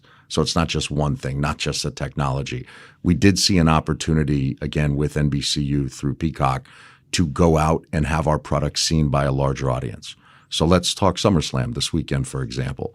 Traditionally, as you said, if that was available on pay-per-view, let's say it was anywhere from $50 to $75. Limited audience to do that. If you had over 1 million buys, it was a very successful night. Keep in mind, of the $50 to $75, half or so goes to the distributor, as we all know. So you're not really seeing the return on a smaller audience investing into your product. With WWE Network, I candidly don't know what the goal was in terms of subscribers when they launched it, because obviously I didn't work there at the time and I wasn't across the company at that time as an agent, which is what I used to do for a living before I took this job. But what I can tell you is that once it became, hey, where does the consumer want to spend their money? ESPN Plus, Disney Plus, Netflix, Hulu, HBO Max, Peacock, you name it, DAZN, whatever it was, it sort of seemed like it was going to be far more competitive for that monthly dollar than it was in 2014. So to grow the audience and to get it exposed to a larger audience, we thought with Comcast in particular and NBCU that, hey, Peacock being available in the Xfinity homes, in the Comcast Hable homes for free, that those 25 million homes or so, that was one way to grow the audience. And of course, on the ad-supported tier at $4.99 a month, we could go to our customers and say, hey, it's half the price. Right. It used to be $10 a month to watch WWE. So that's Correct. a better deal for your consumers. Yes. Better deal. And by the way, you get the EPL and you get The Office and you get Modern Family and all these other things, again, for half the price. The old model of wrestling used to be there'd be regional wrestling and local events and then national events. There'd be national events on TV eventually, broadcast and cable, and then they all sort of ladder up to the pay-per-view event that happened once a month and then a couple really big ones a couple times a year. It seems like you guys still have that model, right? There's still, in addition to the stuff that I can get on Peacock, I can also get stuff on Fox, and you're also on regular NBC, right? On regular USA. Right, yes. on an NBCU network. So there's still a lot of people who are consuming your content without paying directly for it, and there's a smaller number that are going to pay, that are going to sign up for Peacock. And then what you've taken away is the pay-per-view element. You said there's a handful of people in rural Correct. America who are going to pay, but most people aren't paying you an additional sum for that. So do you come out ahead in this current model? We do. Certainly it worked for us financially. Because you're making most of your money licensing to Peacock, to NBCU, to Fox. That's correct. So the great majority of the media dollars are with those three deals that you just talked about. And then we also have a deal in India. We have a deal in the United Kingdom, both for, good amounts, or at least we think they're for good amounts. But yes, it was sort of the same type of model of the weekly programming leads to the monthly pay-per-view. The monthly pay-per-view leads to the quarterly big pay-per-view, and you'll get the in-ring results coming out, the storyline results coming out of that. And yes, again, it was a way for us to get to a broader audience to potentially see the product. So far, so good on that. As everyone is trying to figure out how to go to direct to consumer, there's a conventional way. I paused it right there. Did you hear that? Direct to consumer.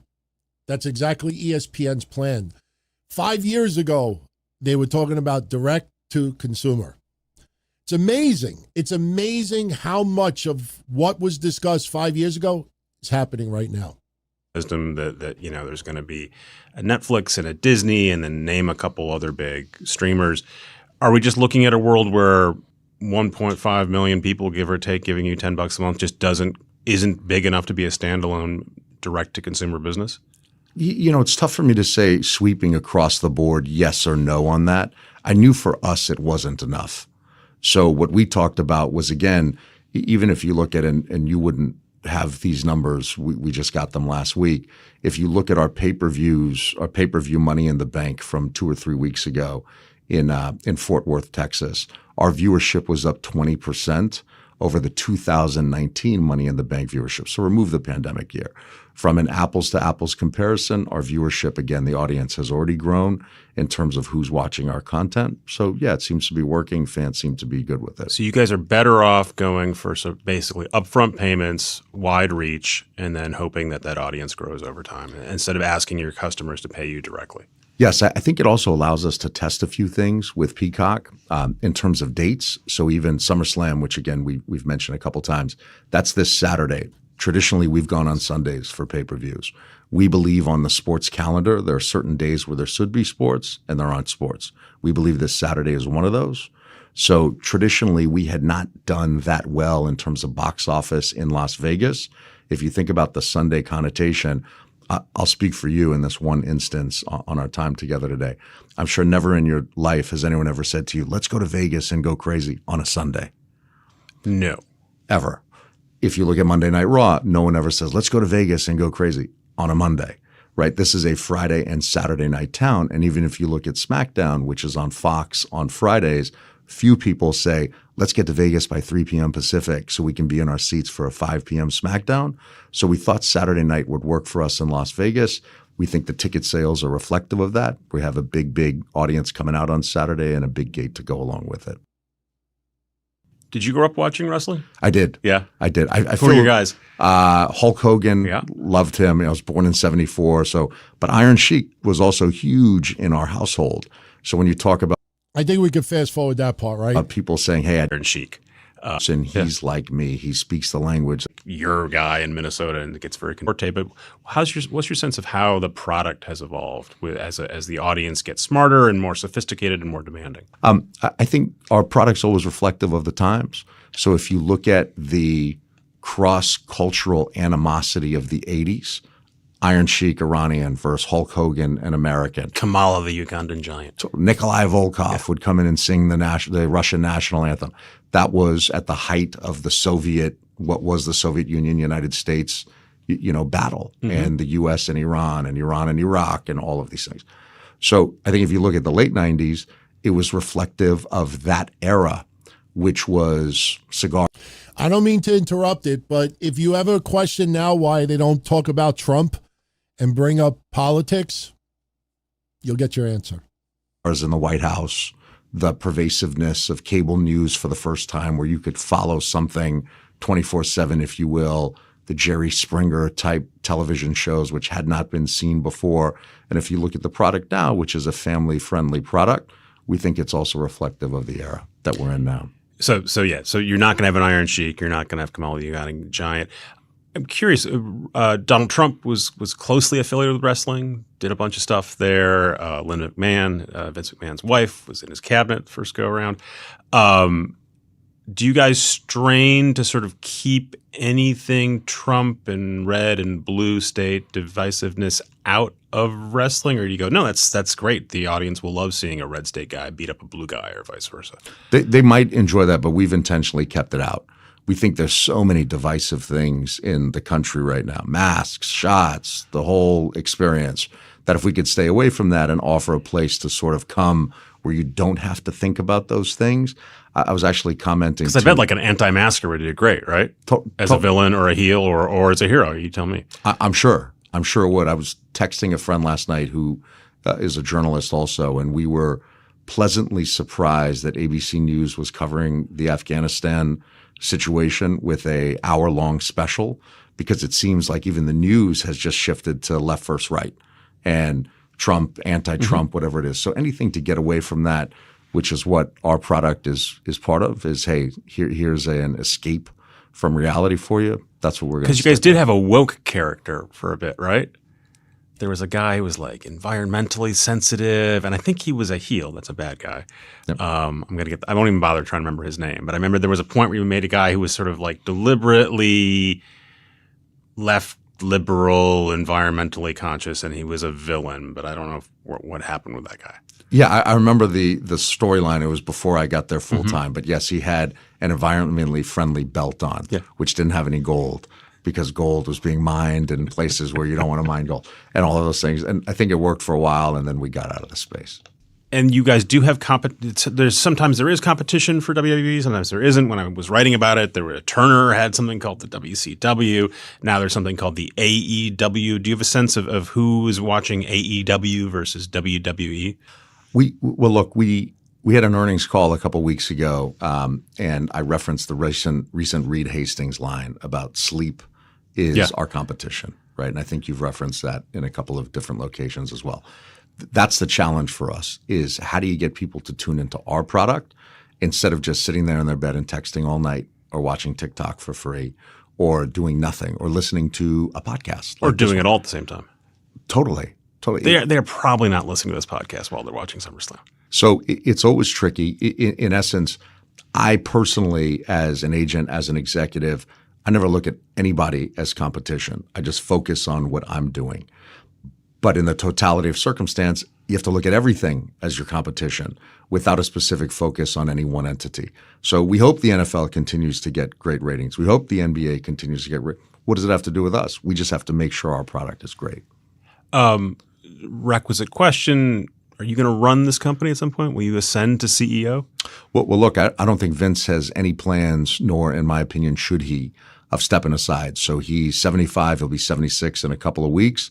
He's healthy, as you know. He's strong. So maybe he goes another 50 years, and you'll be asking me this question in 49 Summer years. Redstone line. And a similar question, which you will also dodge. What's the chance this is remains a standalone company in the next year? Well, look, we're open for business on anything and everything, and even some of the business plans that we've announced recently, I think, are different or unique to what the company has traditionally done.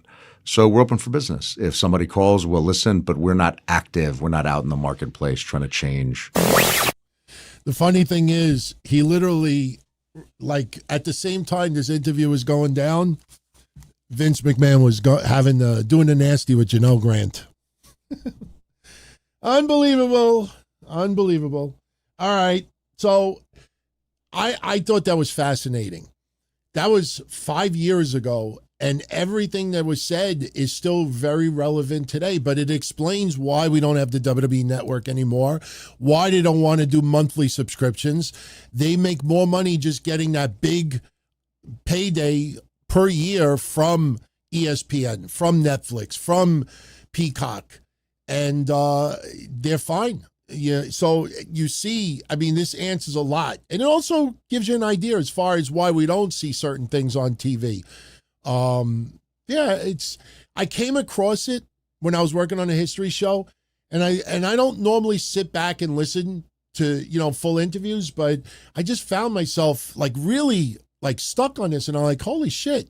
Like, everybody they were talking about 5 years ago, they ended up doing business with. Everything that was said, other than Vince McMahon sticking around, I mean, everything else is pretty much on point. So, okay, let's get back to the show.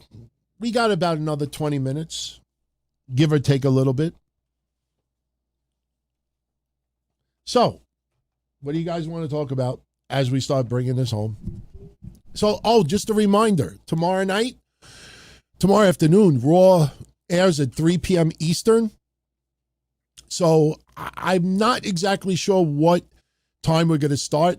My wife, I think, works until 6:15, and I think Raw is going to end around 5:30. So either I'm going to have my wife Uber, and I'm going to be doing the show while she's coming home in an Uber, or I may start the show like around 7 p.m. I'm not sure yet. My gut feeling says it will probably go live like right after Raw ends, but we'll see. We shall see. Kevin Milwaukee says to the chat, how about that Bozilla? Never saw her before. She impressed him a little bit. Likes to see her in the future with Megan Bain one day.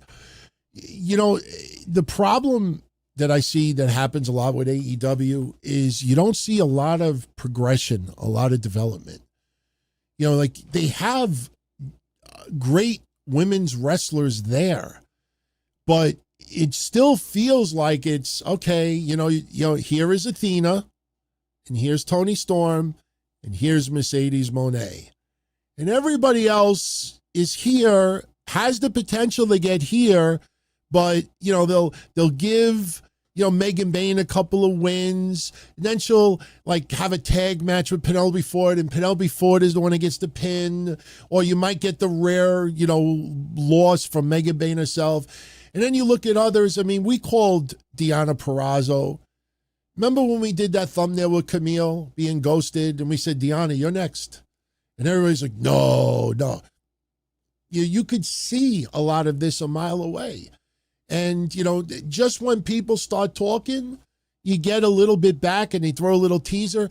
But, one thing I will say that AEW has to be careful about, and we do try to give AEW some opinions here as far as positive advice, AEW's got to be careful because they're starting to fall into the same repetitiveness that WWE is doing.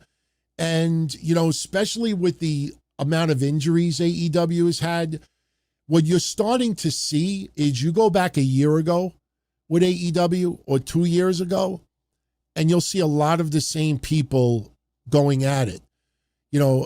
Sometimes you hit a home run, Hangman Page and Swerve. But people forget Hangman Page and Swerve had a feud the year before. Now you can't revisit that right now anytime soon. There's rumors that Swerve may be taking some time off. You now have Ospreay having the medical issues he's having. You could do a little bit of nostalgia with Edge and Christian, but then you start saying, this is not really the Christian I want. And then, then you see like a turn here and a swerve here. Then you light right back to where you were before. Britt Baker is on the sidelines. She's on the sidelines. She's still collecting a paycheck. Bloody Money says that Cross is going to be at House of Glory taking on Matt Cardona. That'll be a good match. That'll be definitely a good match. I hope all of you that live in my neck of the woods go to the big event in November. I am going. And, if Cross has a few minutes of his time, we might have to do a little impromptu over there, little discussion. I think we'll probably have one before November because I am going to read his book this week. I definitely have some good time this week. And I want to read the book in like 1 or 2 nights. I want to just go through the whole thing. I'm not one of those that sits there and reads like 2 chapters and then go back a day or 2 and then read another chapter. Like I want to go through the book immediately. So 3-6 Team MMA, how do I book Liv Morgan's return and why? Well, if she doesn't come back until next year, you could have her win the Royal Rumble. She could come back and, slap Dominic in the face and turn on the Judgment Day. We really don't know. It depends on when she returns. If she returns in January, then you could have her simply win the Royal Rumble, something like that. If she returns at a different time, we got to see what the storyline is with Judgment Day. Talk about WWE taking way too long with some of their storylines. Do a little research as to how long Finn Balor and Dominic Mysterio have been teasing friction. We're now in years. I mean, we would have thought that either Finn or Dominic would have been thrown out of Judgment Day by now. It's been years. So they are taking way too fucking long. So people that you thought would have been out of there by now aren't.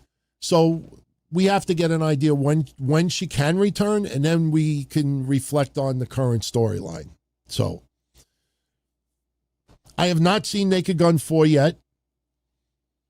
Not JPEG says Cody and Batista did great jobs. I don't know. For me, like, it's not the same without Leslie Nielsen.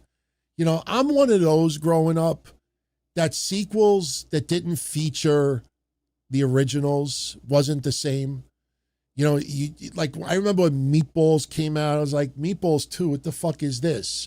Like, you would have like sequels and I don't know what you call thirds, whatever, but you know, of course, look, Leslie Nielsen died. You know, there's nothing you could do about that. I don't want to see an AI Leslie Nielsen, but I'm going to see Naked Gun 4. I want to see, you know, it's going to be interesting to see how people pull it off. I just hope it's not politically correct. Naked Gun is one of my favorite movies of all time. All right. Benjamin says it's hard to continue without Leslie Nielsen. I mean, look, I want to see Spaceballs. And to me, it's not the same without, you know, John Candy. He was only one character.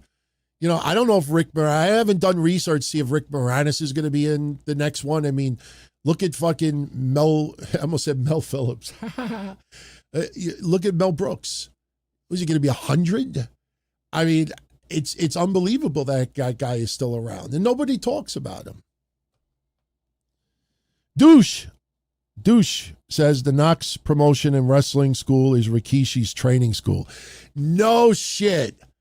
Really, brother. Wow. Well, Rikishi, I can't comment about it, brother. He'll wish Syko Stu full recovery. I have a feeling he's gonna probably just say similar to what the statement is.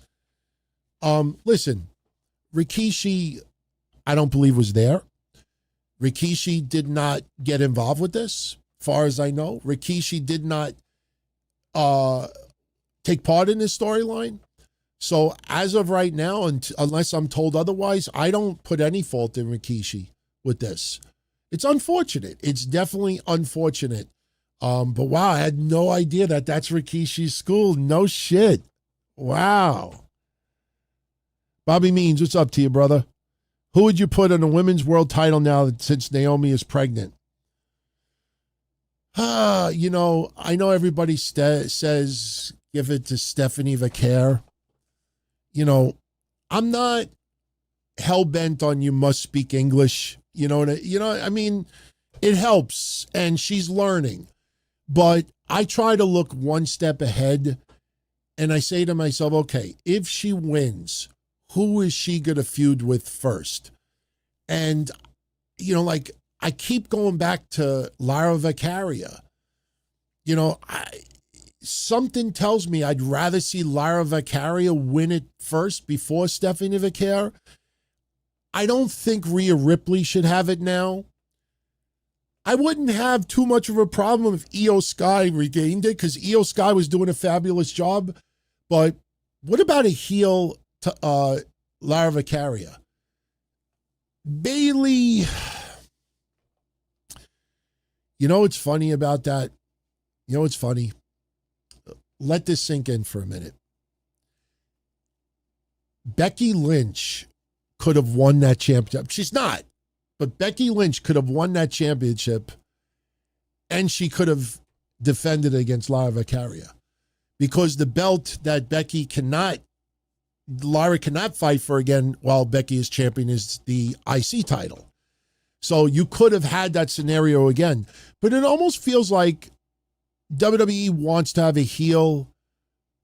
Well, then again, they got Becky Lynch as the champion again. So I would be fine with Lara Vacaria having it. I would be fine with Io Sky regaining it. I don't know if Stephanie Vaquer should have it yet. She might end up with it. Julia has a championship on SmackDown. Put Julia and Stephanie as champions. I have no issue with Stephanie. Is one of my favorite wrestlers, but I don't know if the timing is right. Bayley, if Bayley would have started her new storyline a month earlier, I would be fine with Bayley having it. Stephanie's awesome. It's Stephanie is one of those rare stories that she came out of nowhere on Forbidden Door with Mercedes Moné. And even when you go back and you look at that match, like the fans were not, extremely into Stephanie Vaquer until the match got halfway in. And then people were like, holy shit, she's great. How has nobody talked about her? I mean, I don't remember us ever mentioning the name Stephanie Vaquer on the shows other than some news controversy, that had happened, overseas. But, it's very rare that somebody comes along in the States, even though she wrestled overseas, but somebody in the States puts on a match and you'd be like, holy shit, you got to snatch her up or him up. So Stephanie Vaquer was a very, very rare situation. And, you saw that tonight, some people talking about Bozilla.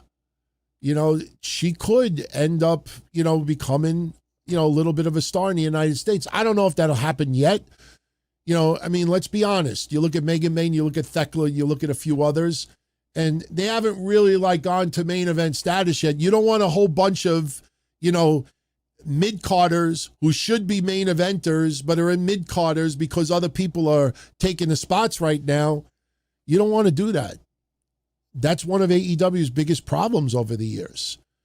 You look at from the Wardlows to the Hobbs to others, even when others were there, and you would have thought, some of them should have been world champion 3 years ago. And do you honestly, listen, I don't mean to keep bringing up Hobbs, but Hobbs is my greatest choice.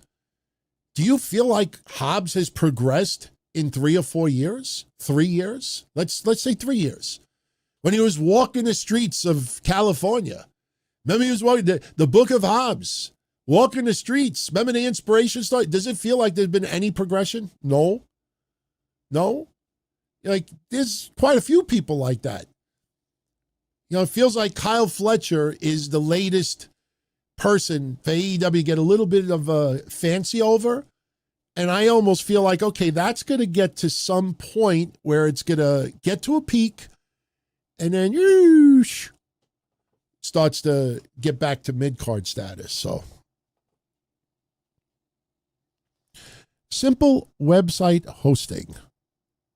Thank you very much for your generosity, my friend. He says, hey, DT, when are we expecting to have Sliwa on the Sunday podcast? Also, AEW announced its return to Australia next year on February 14th and 15th with 2 shows.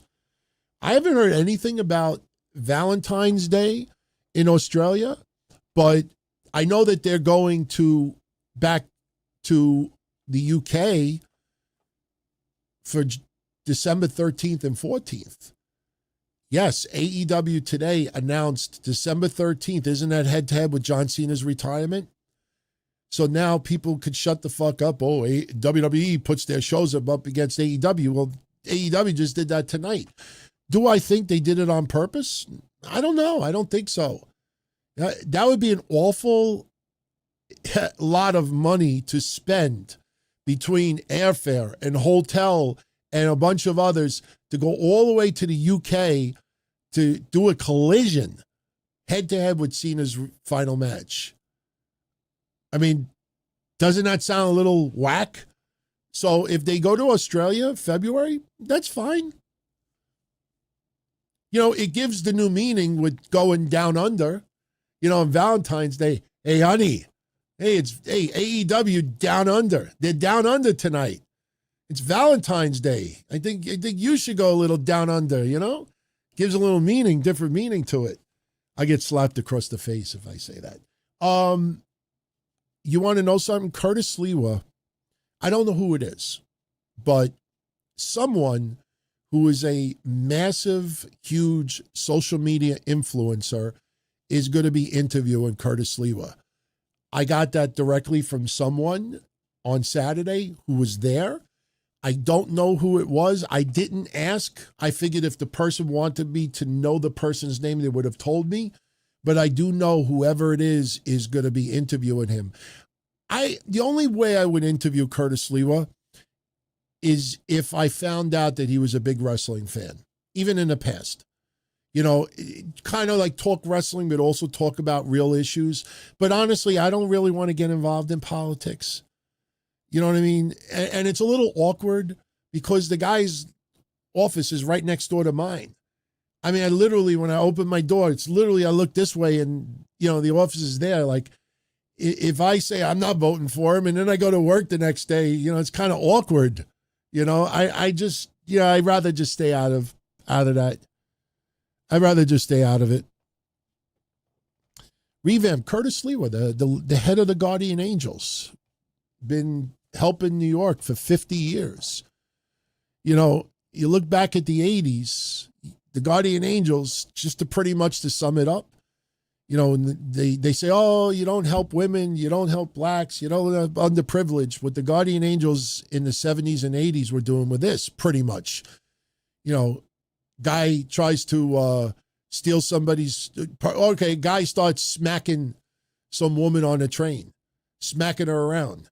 You got a Guardian Angel around with a red beret. They turn around and they, hey, how do you like getting smacked? And they fucking smack the shit out of the person back.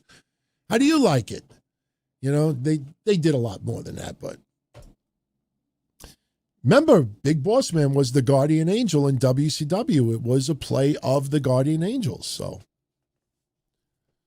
yes, I did see him. For those who tuned in late, yes, that was from Saturday. See the hat? The funny thing is, he is a massive cat lover. And I walked in there with my dog father hat. He looked at the hat. I was like, hey, nice to meet you. How you doing? His wife is very nice too, Nancy. She was very, very nice. Everybody there was nice. All right, let's start bringing this home. I think we'll wrap it up in about 10, 15 minutes. I will let everybody know. I will post a comment on the community section. I will post something on Discord. I'll post it on Patreon, and I'll post it on Twitter what time I'm going to be going live Monday. I could do a rare week and just record it, you know, without anybody live, but I got to talk to my wife for it first because she's the boss. She gets out of work around 6:15. So if she don't mind taking an Uber, then I'll just do the show, you know, right after Raw ends around 5:30, and I'll do it till whenever. If it ends up for 1 week, then I'll just record it and upload it for everybody later in the night.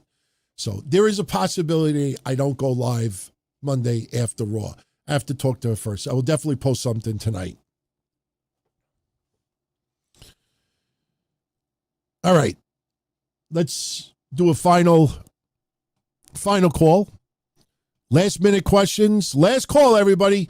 Want to give shout outs to Ronnie C., Jim Con, Simple Website Hosting, M Crew 78, Tommy D, Austin Nance, Bloody Money 47, Xander Elion, One Fall Podcast, and Douche. They're our top 10 this week. Interacting, communicating, super chatting, non-super chatting. We shout at everybody. Much love. Ralph is saying, don't make your wife take an Uber, pick her up. She's literally 5 minutes from my house. The Uber, it's so cheap. The Uber is like $9. That's how close she works to the house. I mean, honestly, and I could do this too. It's literally 4-minute drive from my house. I could literally do the show and tell everybody, hey, let's take a 15-minute break. I literally could go pick her up, bring her back home, 15 minutes later, continue the show. That's another possibility. So maybe we do that. I will definitely let everybody know tonight. I know $9 for 5 minutes is a little ridiculous, but I got news for you. No, we're not going to go there.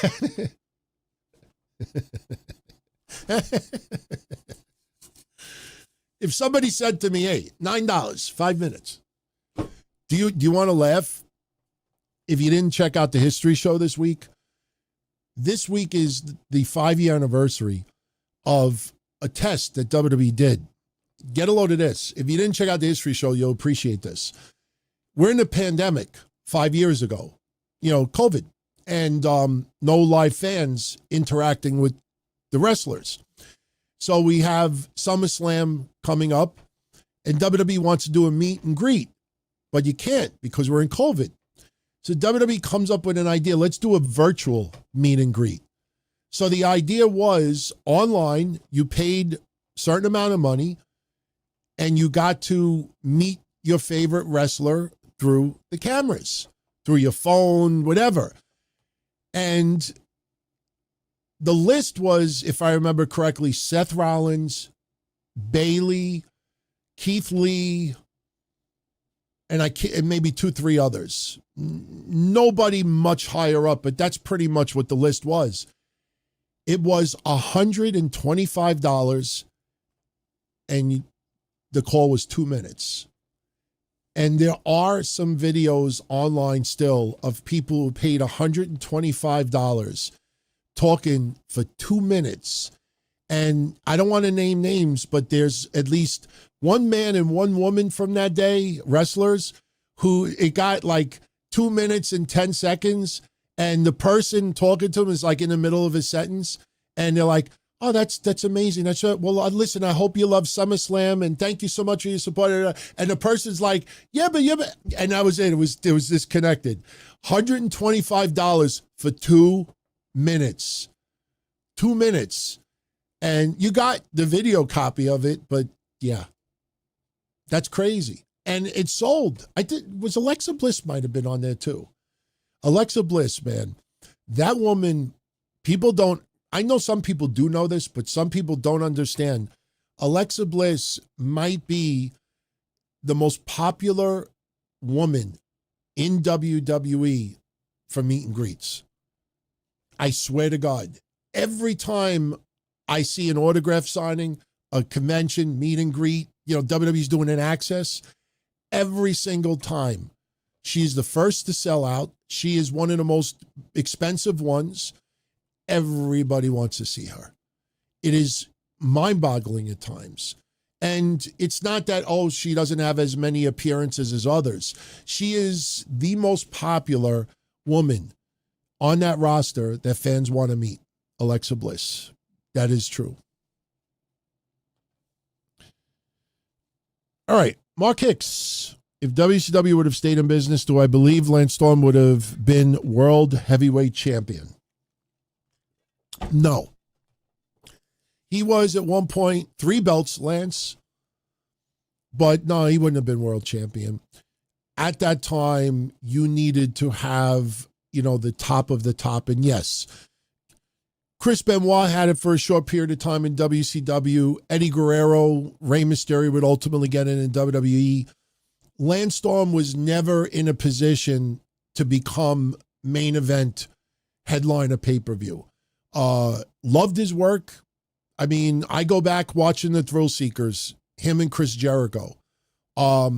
Lance Storm is one of the top wrestlers. Pure wrestling, you couldn't get much better than Lance Storm. But he was never in a position where people ever said, I could see him being world champion. It wouldn't have happened. I don't ever recall, even when the time he had 3 belts, I don't ever recall anybody ever feeling that he would become world champion. A lot of people would put him in the same boat as Dean Malenko, which was a little bit unfair, but, they just, no, I wouldn't have seen it.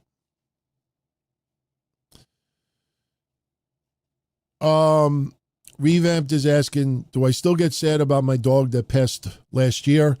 In May of 2024, he lost his, and he still gets sad at times. Look, my dog Peanut, I put him down 12 years ago. And, it was only about 2 years ago I stopped crying all the time about it. It took me 10 years to get over that. And I still, once in a while, dream about him. And it hurts to wake up and to realize that it's not real. The 2 dogs that we lost last year were my wife's dogs, and I was close with one of them, became close, but, they were hers and she was crushed. But my dogs that I have now, I don't even want to think about 10, 12 years from now. But I know 10, 12 years from now, I'm going to be crushed. That's why I never wanted to get another dog. But, you never want to say goodbye, whether it's a pet or a family member or a friend. But, at some point, we're all going to go. We just don't know when. That's why for 15 years, I've been saying tomorrow's never guaranteed. Tomorrow's never guaranteed. Tomorrow's never guaranteed. And I know it's gotten through some other people's heads. Some people are convinced, when Cross was saying tomorrow's never guaranteed. I mean, everything he said leading up to that is exactly what we say on the shows. Because I know I'm not the only one that feels that way. It's normal to grieve, and it hurts, and it sucks. But, you can't hide it. If you want to do it in the privacy of your own home with no one else around, you grieve. But it took me 10 years to finally accept it.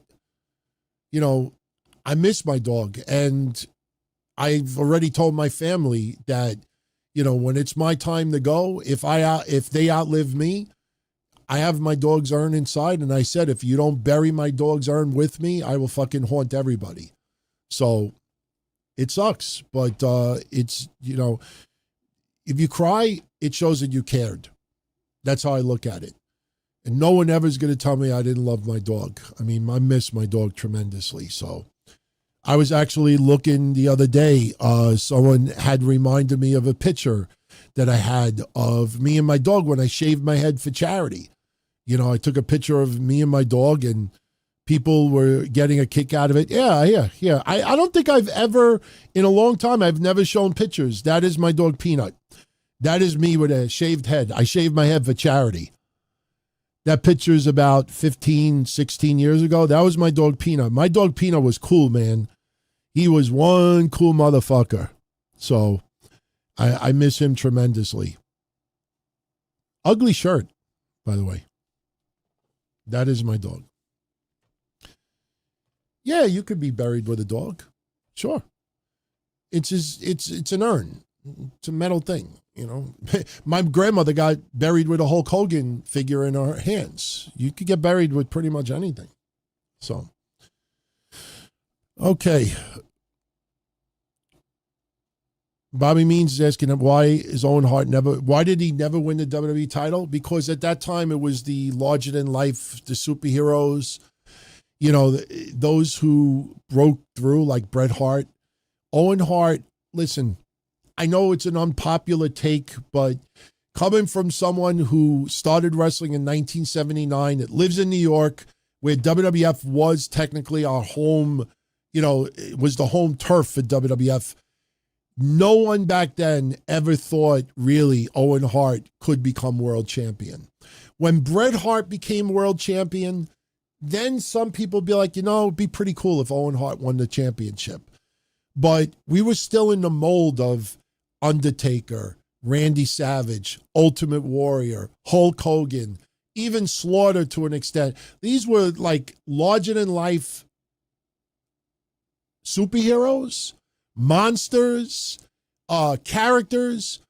Owen Hart, was a personality and a great fucking wrestler, but he didn't have that larger than life aspect of him, that real character part of it.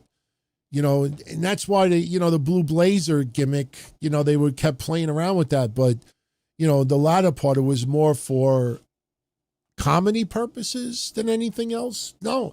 Owen Hart, it's funny, as years go by, people say, oh, Owen Hart would have definitely been WWE champion. Now, as years go by, oh, Brian Pillman, if he didn't die, he would have been champion at some point. No, we lived through it. We watched it every single week. You didn't have many people ever, had discussions, be fucking great if Brian Pillman won the heavyweight title. Owen Hart. They just weren't in that category. And that's not a bad thing. That's not a negative thing. Trust me, Snuka, before Terry Funk became my favorite in the latter part of the 80s, Snuka was my favorite wrestler. And I went and saw Snuka live in person many times. And even when Snuka fought Backlund in 1982, none of us ever said, one day Snuka's going to become world champion. We were fine if he would have beat Morocco for the IC title. He didn't even do that. Snuka, no one ever thought, because you just had a sense of who could break through and who didn't. And even though Snuka was my favorite wrestler, none of us were ever saying at the time, I think Snuka could win the belt. I think Snuka could win the belt. It is what it is. Revamped, I don't even want to hear the C word. I have to go September 9th to a doctor because of this stupid red blood cell count shit. And, I looked at the directions the other day and it says Cancer Institute. I'm like, oh, that's nice. I don't think I have the C word, but, they have to address this elevated red blood cell count. I could be anemic. I haven't even looked up to see what that even really means for the most part. But, so September 9th, I got to go look into some shit. So as long as that word doesn't enter my vocabulary, we're good. We're good. All right, let's take 3 more questions and let's jet. Shout out to Jimmy Fingers. Thank you very much, Jimmy. Did I ever cover Cross and his appearance at GCW last night with Shotzi? No, I didn't cover it because he showed up at GCW, worked indies. He was under, I guess you would call it, he was in like a red, it looked like a devil's outfit, with the not a mask over his head, but he had a hoodie over him. Scarlett was there as well. Listen, I've said many times, Shotzi and Scarlett are like this. And it's cool to see them booked together. It's cool to see Cross getting work. He's having some fun early on. The paydays, I'm sure, are decent.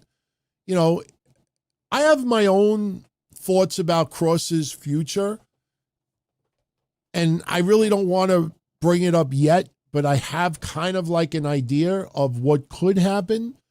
I almost feel, I could say part of it now, I almost feel like somebody in WWE by now may have reached out to Cross and say, hey, listen, right now with Cena's final matches, WrestleMania coming up, unfortunately, there's nothing that would have been planned for you. So, go, if you do indies, have fun, make your money, keep doing what you're doing. And if you're still available next year, right after Mania, we would definitely love to have you back. I don't know if that conversation went down. I don't even know how a conversation like that could go down, but that's kind of like my gut feeling. Because when you really start thinking about it, I mean, they really had nothing for Sammy up until Mania, Royal Rumble, I guess you could say, next year. They really didn't have much for the New Day. I mean, do you remember how many months they were teasing Woods and Kofi breaking up? Just to have Big E show up for one night and they're like, get out of our ring. And then you realize, you're like, wait, Big E really wasn't on TV before that? Wasn't on TV after that? It really led to nothing. I mean, they turned heel, which is great, but a lot of what's been going on, you could feel like they don't have much for some people. But I get that vibe with Cross. I get the vibe look, after Mania next year, I think we could do some business. And if you're still available by then, we'd love to talk. If you get another opportunity before and you want to take it, by all means, do it. I almost feel like that's where this is going. Yeah, listen. Cross is great at what he does. He'll have more freedom in the Indies, GCW and elsewhere. He'll hold some gold, which will be cool. He'll still be the same person that mingles with everybody online. That was an authentic person. That wasn't someone trying to just use their social media to progress their character or their career. No, they're being human. So, just keep his name loud. If you really support him and you keep his name loud. I think 2026 will be a better year. The only problem is WWE's not in the habit of like bringing people back 3 and 4 times. I mean, unless you have like a 25-year career. They don't normally like bring someone in, keep them 2 years, let them go, bring them back 2-3 years later, let them go, bring them back a couple of years, let them go. That doesn't happen that often. It gets to a point where you kind of like feel like, all right, why can't you make it stick? So we'll see.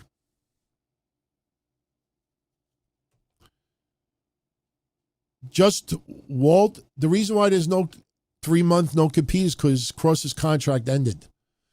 You get a 90-day no compete is when you are released and you still have time left in your contract. So the idea is that you get paid for 90 days, but you can't wrestle anywhere else. When your contract comes to an end, that's it. Believe it or not, this week coming up is the anniversary of Adam Cole. His contract expiring in WWE. And Adam Cole could have showed up in AEW the next day if he wanted to. When your contract comes to an expiration, you have no commitment whatsoever to that company anymore. So that's why Cross has no 90-day deal, because his contract had expired. If his contract wouldn't have been up yet, then you would not have seen him appear anywhere for at least 90 days.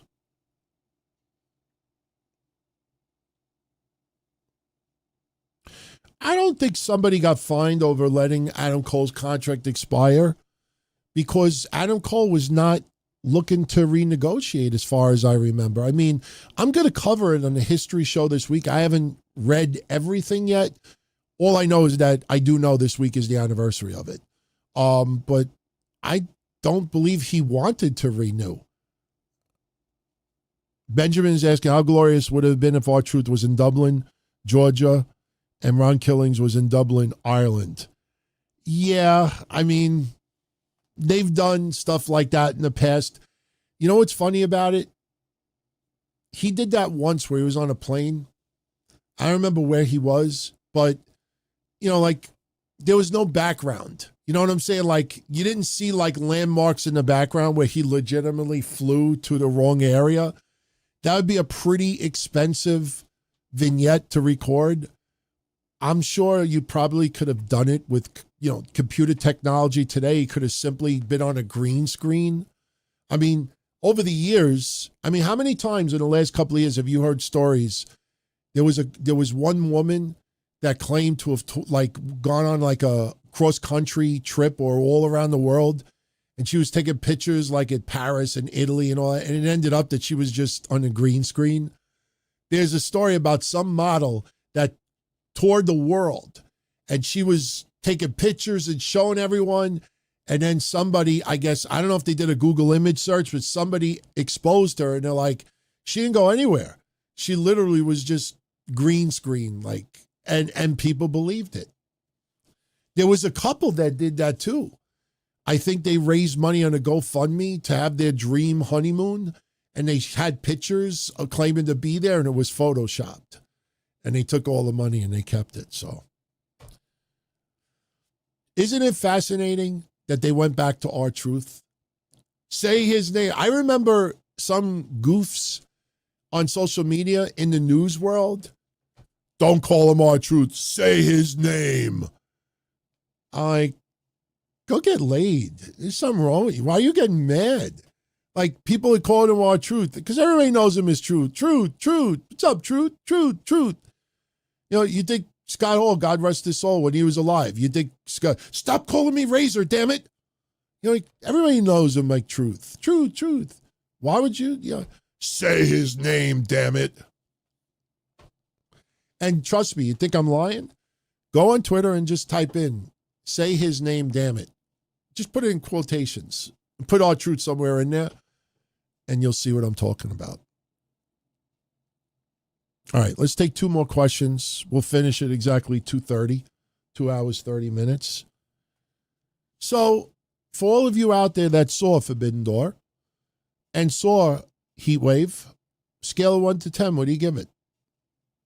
Love to get some of your feedback. I will tell you, I saw a little bit of Forbidden Door. I did not order it. I was watching a little bit online, and I like what I saw. I mean, some of the excessive stuff with Moxley, it's like, he's not like becoming more legendary for shit like that. Like, I just feel like some of it is a little bit unnecessary. If I had to complain about one thing about Forbidden Door tonight, not even that it was 4.5 hours, I thought it was reasonable. My only complaint about Forbidden Door was, and we talked about it in predictions. Remember when we did the predictions, I said MJF is going to put Hangman Page in situations where he's going to try to get him to do something and get disqualified so he loses the title. So the stipulation for Forbidden Door for Hangman Page defending his world championship against MJF is if he gets disqualified, he loses the title. And Hangman Page puts MJF through a table. Why is that not a disqualification? I mean, this is why we call it the video game company. In fact, if you remember, I said AEW is the Game Genie of wrestling. Because if anybody remembers Game Genie, I play this game, but I want infinite lives. Or, I want to have I want to have a DQ match, but I don't want to get disqualified. I want to be able to at least do this. And you manipulate the game a little bit just so you could get your way. Like, why even do that? At least do a ref bump where the ref is totally unconscious and then you fucking go crazy. It's kind of like looting a business when there's no security around. You're not going to fucking break into a business with the security at the door like this. You wait until there's no security or they're sleeping and then you break in. That was the thing tonight. I mean, I know wrestling is not perfect, but little things like that to me are a big fucking deal because that's not even lazy. That just shows, why should I take the stipulation seriously? I mean, but again, if you bring that up, you get criticized. Oh, you're nitpicking, DT. I might be nitpicking a little bit, but why even do the stipulation? To me, that's as dumb as having $500,000, matches. Winner gets $500,000.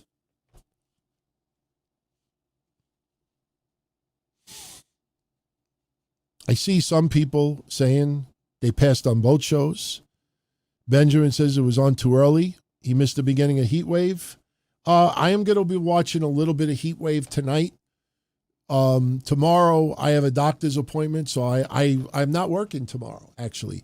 So I should have plenty of time in the afternoon to catch up on Forbidden Door a little bit. There's a few matches I definitely want to see. Yeah, if you lost the Game Genie book, you were fucked, man. Back then you didn't have Amazon like you do now. Or you know what? Think about it. Think how times have changed. If you had Game Genie now and you lost the book, you didn't even have to worry about the book being shipped. You could have instant download. We didn't have that shit back then. Instant downloads. I would call my friends sometimes. Hey, you got a Game Genie code for this? Or we would share. There were others, but those shits were fun, man.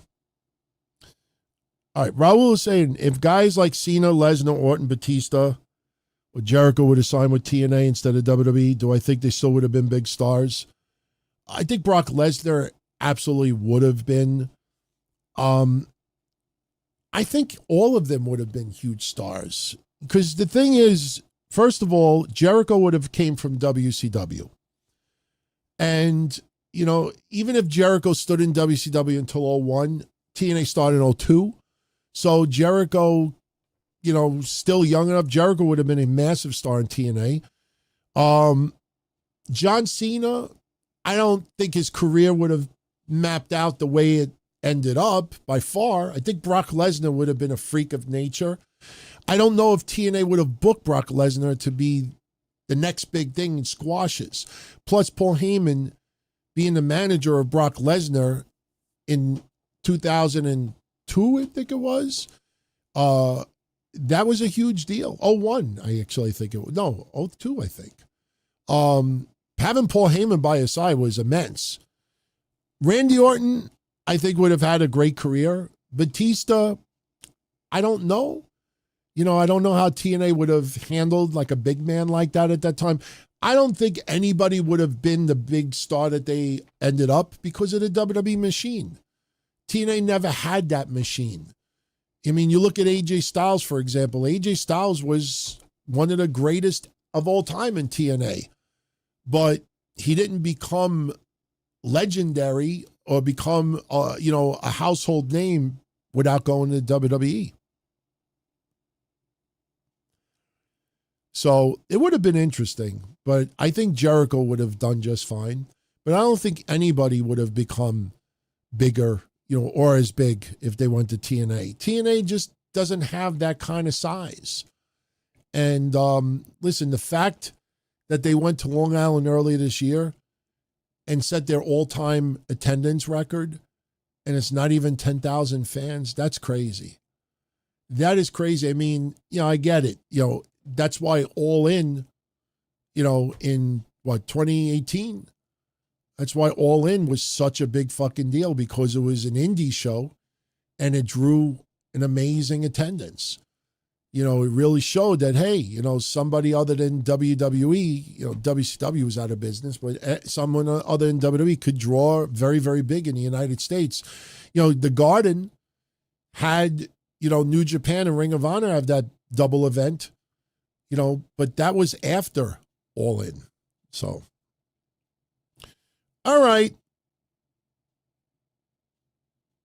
In closing, Benjamin says TNA really shouldn't have bragged about the record of 7,600 fans. No, I think that's definitely something to be proud about. You want to tout, your current success. You want to tout that you're far. Listen, it wasn't that long ago that we were talking about TNA drawing 125 people. I have those thumbnails. We remember them. Just look on my Twitter. Go on my Twitter and search under my profile, Do Worry, Be Crappy. Anybody remember that song that I made? Go watch it, because in it there's thumbnails of TNA drawing 100 people. I did a spoof of Don't Worry, Be Happy, and I did a whole TNA spoof of Dixie Carter. Do worry, be crappy now. And it's beautiful. I can't play it here. I'll get hit with copyrights. But go on my Twitter, @DonTonyD, and just search on my profile, Do Worry, Be Crappy. You'll like it, I promise you. So, all right, everybody. I'm out of here. I want to thank you very much for joining me. Fun show, as always. You all get some sleep. I know for some of you it's already Monday, so much love to my international family out there. I'm going to get this show online. I will talk to my wife, and then I will post everywhere tonight what I am doing tomorrow. The more I think about it, I think I may actually record the show not live.